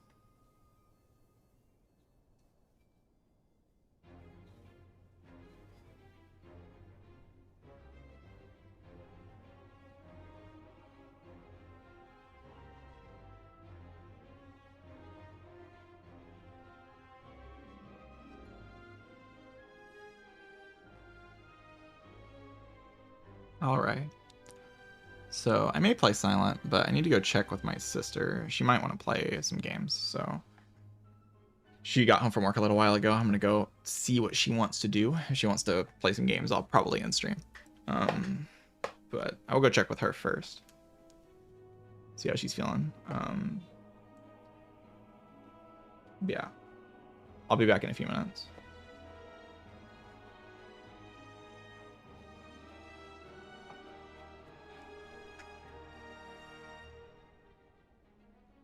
Should probably have like Nightbot. Yeah, I should figure that out. Yeah, thank you for watching. If this ends up being the final run, thank you for watching, everyone.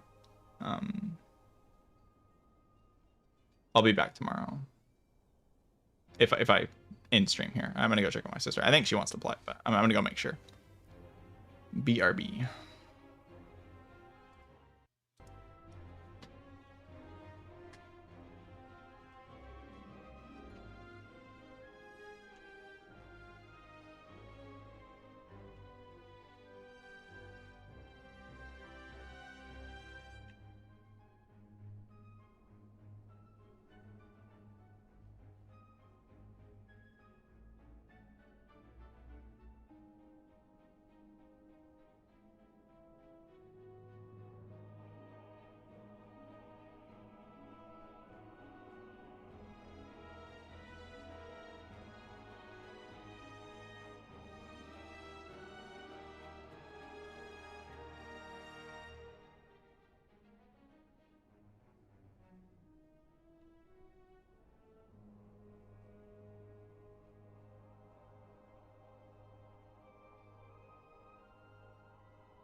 All right, I am back.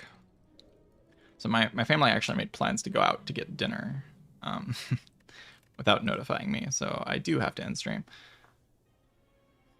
I will be back tomorrow. If you enjoyed the stream, please follow the stream. I would appreciate it. Because I will be back tomorrow and like every day after that until Spire 2 comes out. And then I will be playing every day when Spire 2 comes out. So, you know. You're not following the stream. I also have a YouTube channel. Look at that. I'm multi-streaming onto YouTube, the superior platform to watch streams on, except for Twitch chat. Twitch chat's better than YouTube chat, but YouTube's kind of a better platform. Not gonna lie.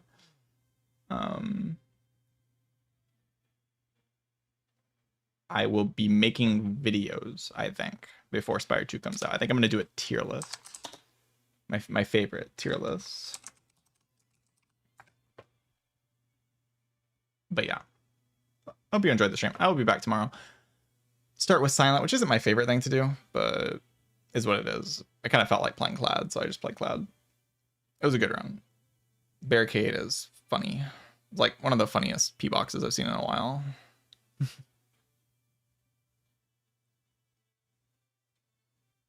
Time to watch the VOD. You can watch the VOD on YouTube. All the VODs are going to be saved forever on YouTube. I just started multi-streaming to YouTube, but the VODs are going to be saved to a playlist. So every VOD I will ever have is just going to be in a playlist on my YouTube channel.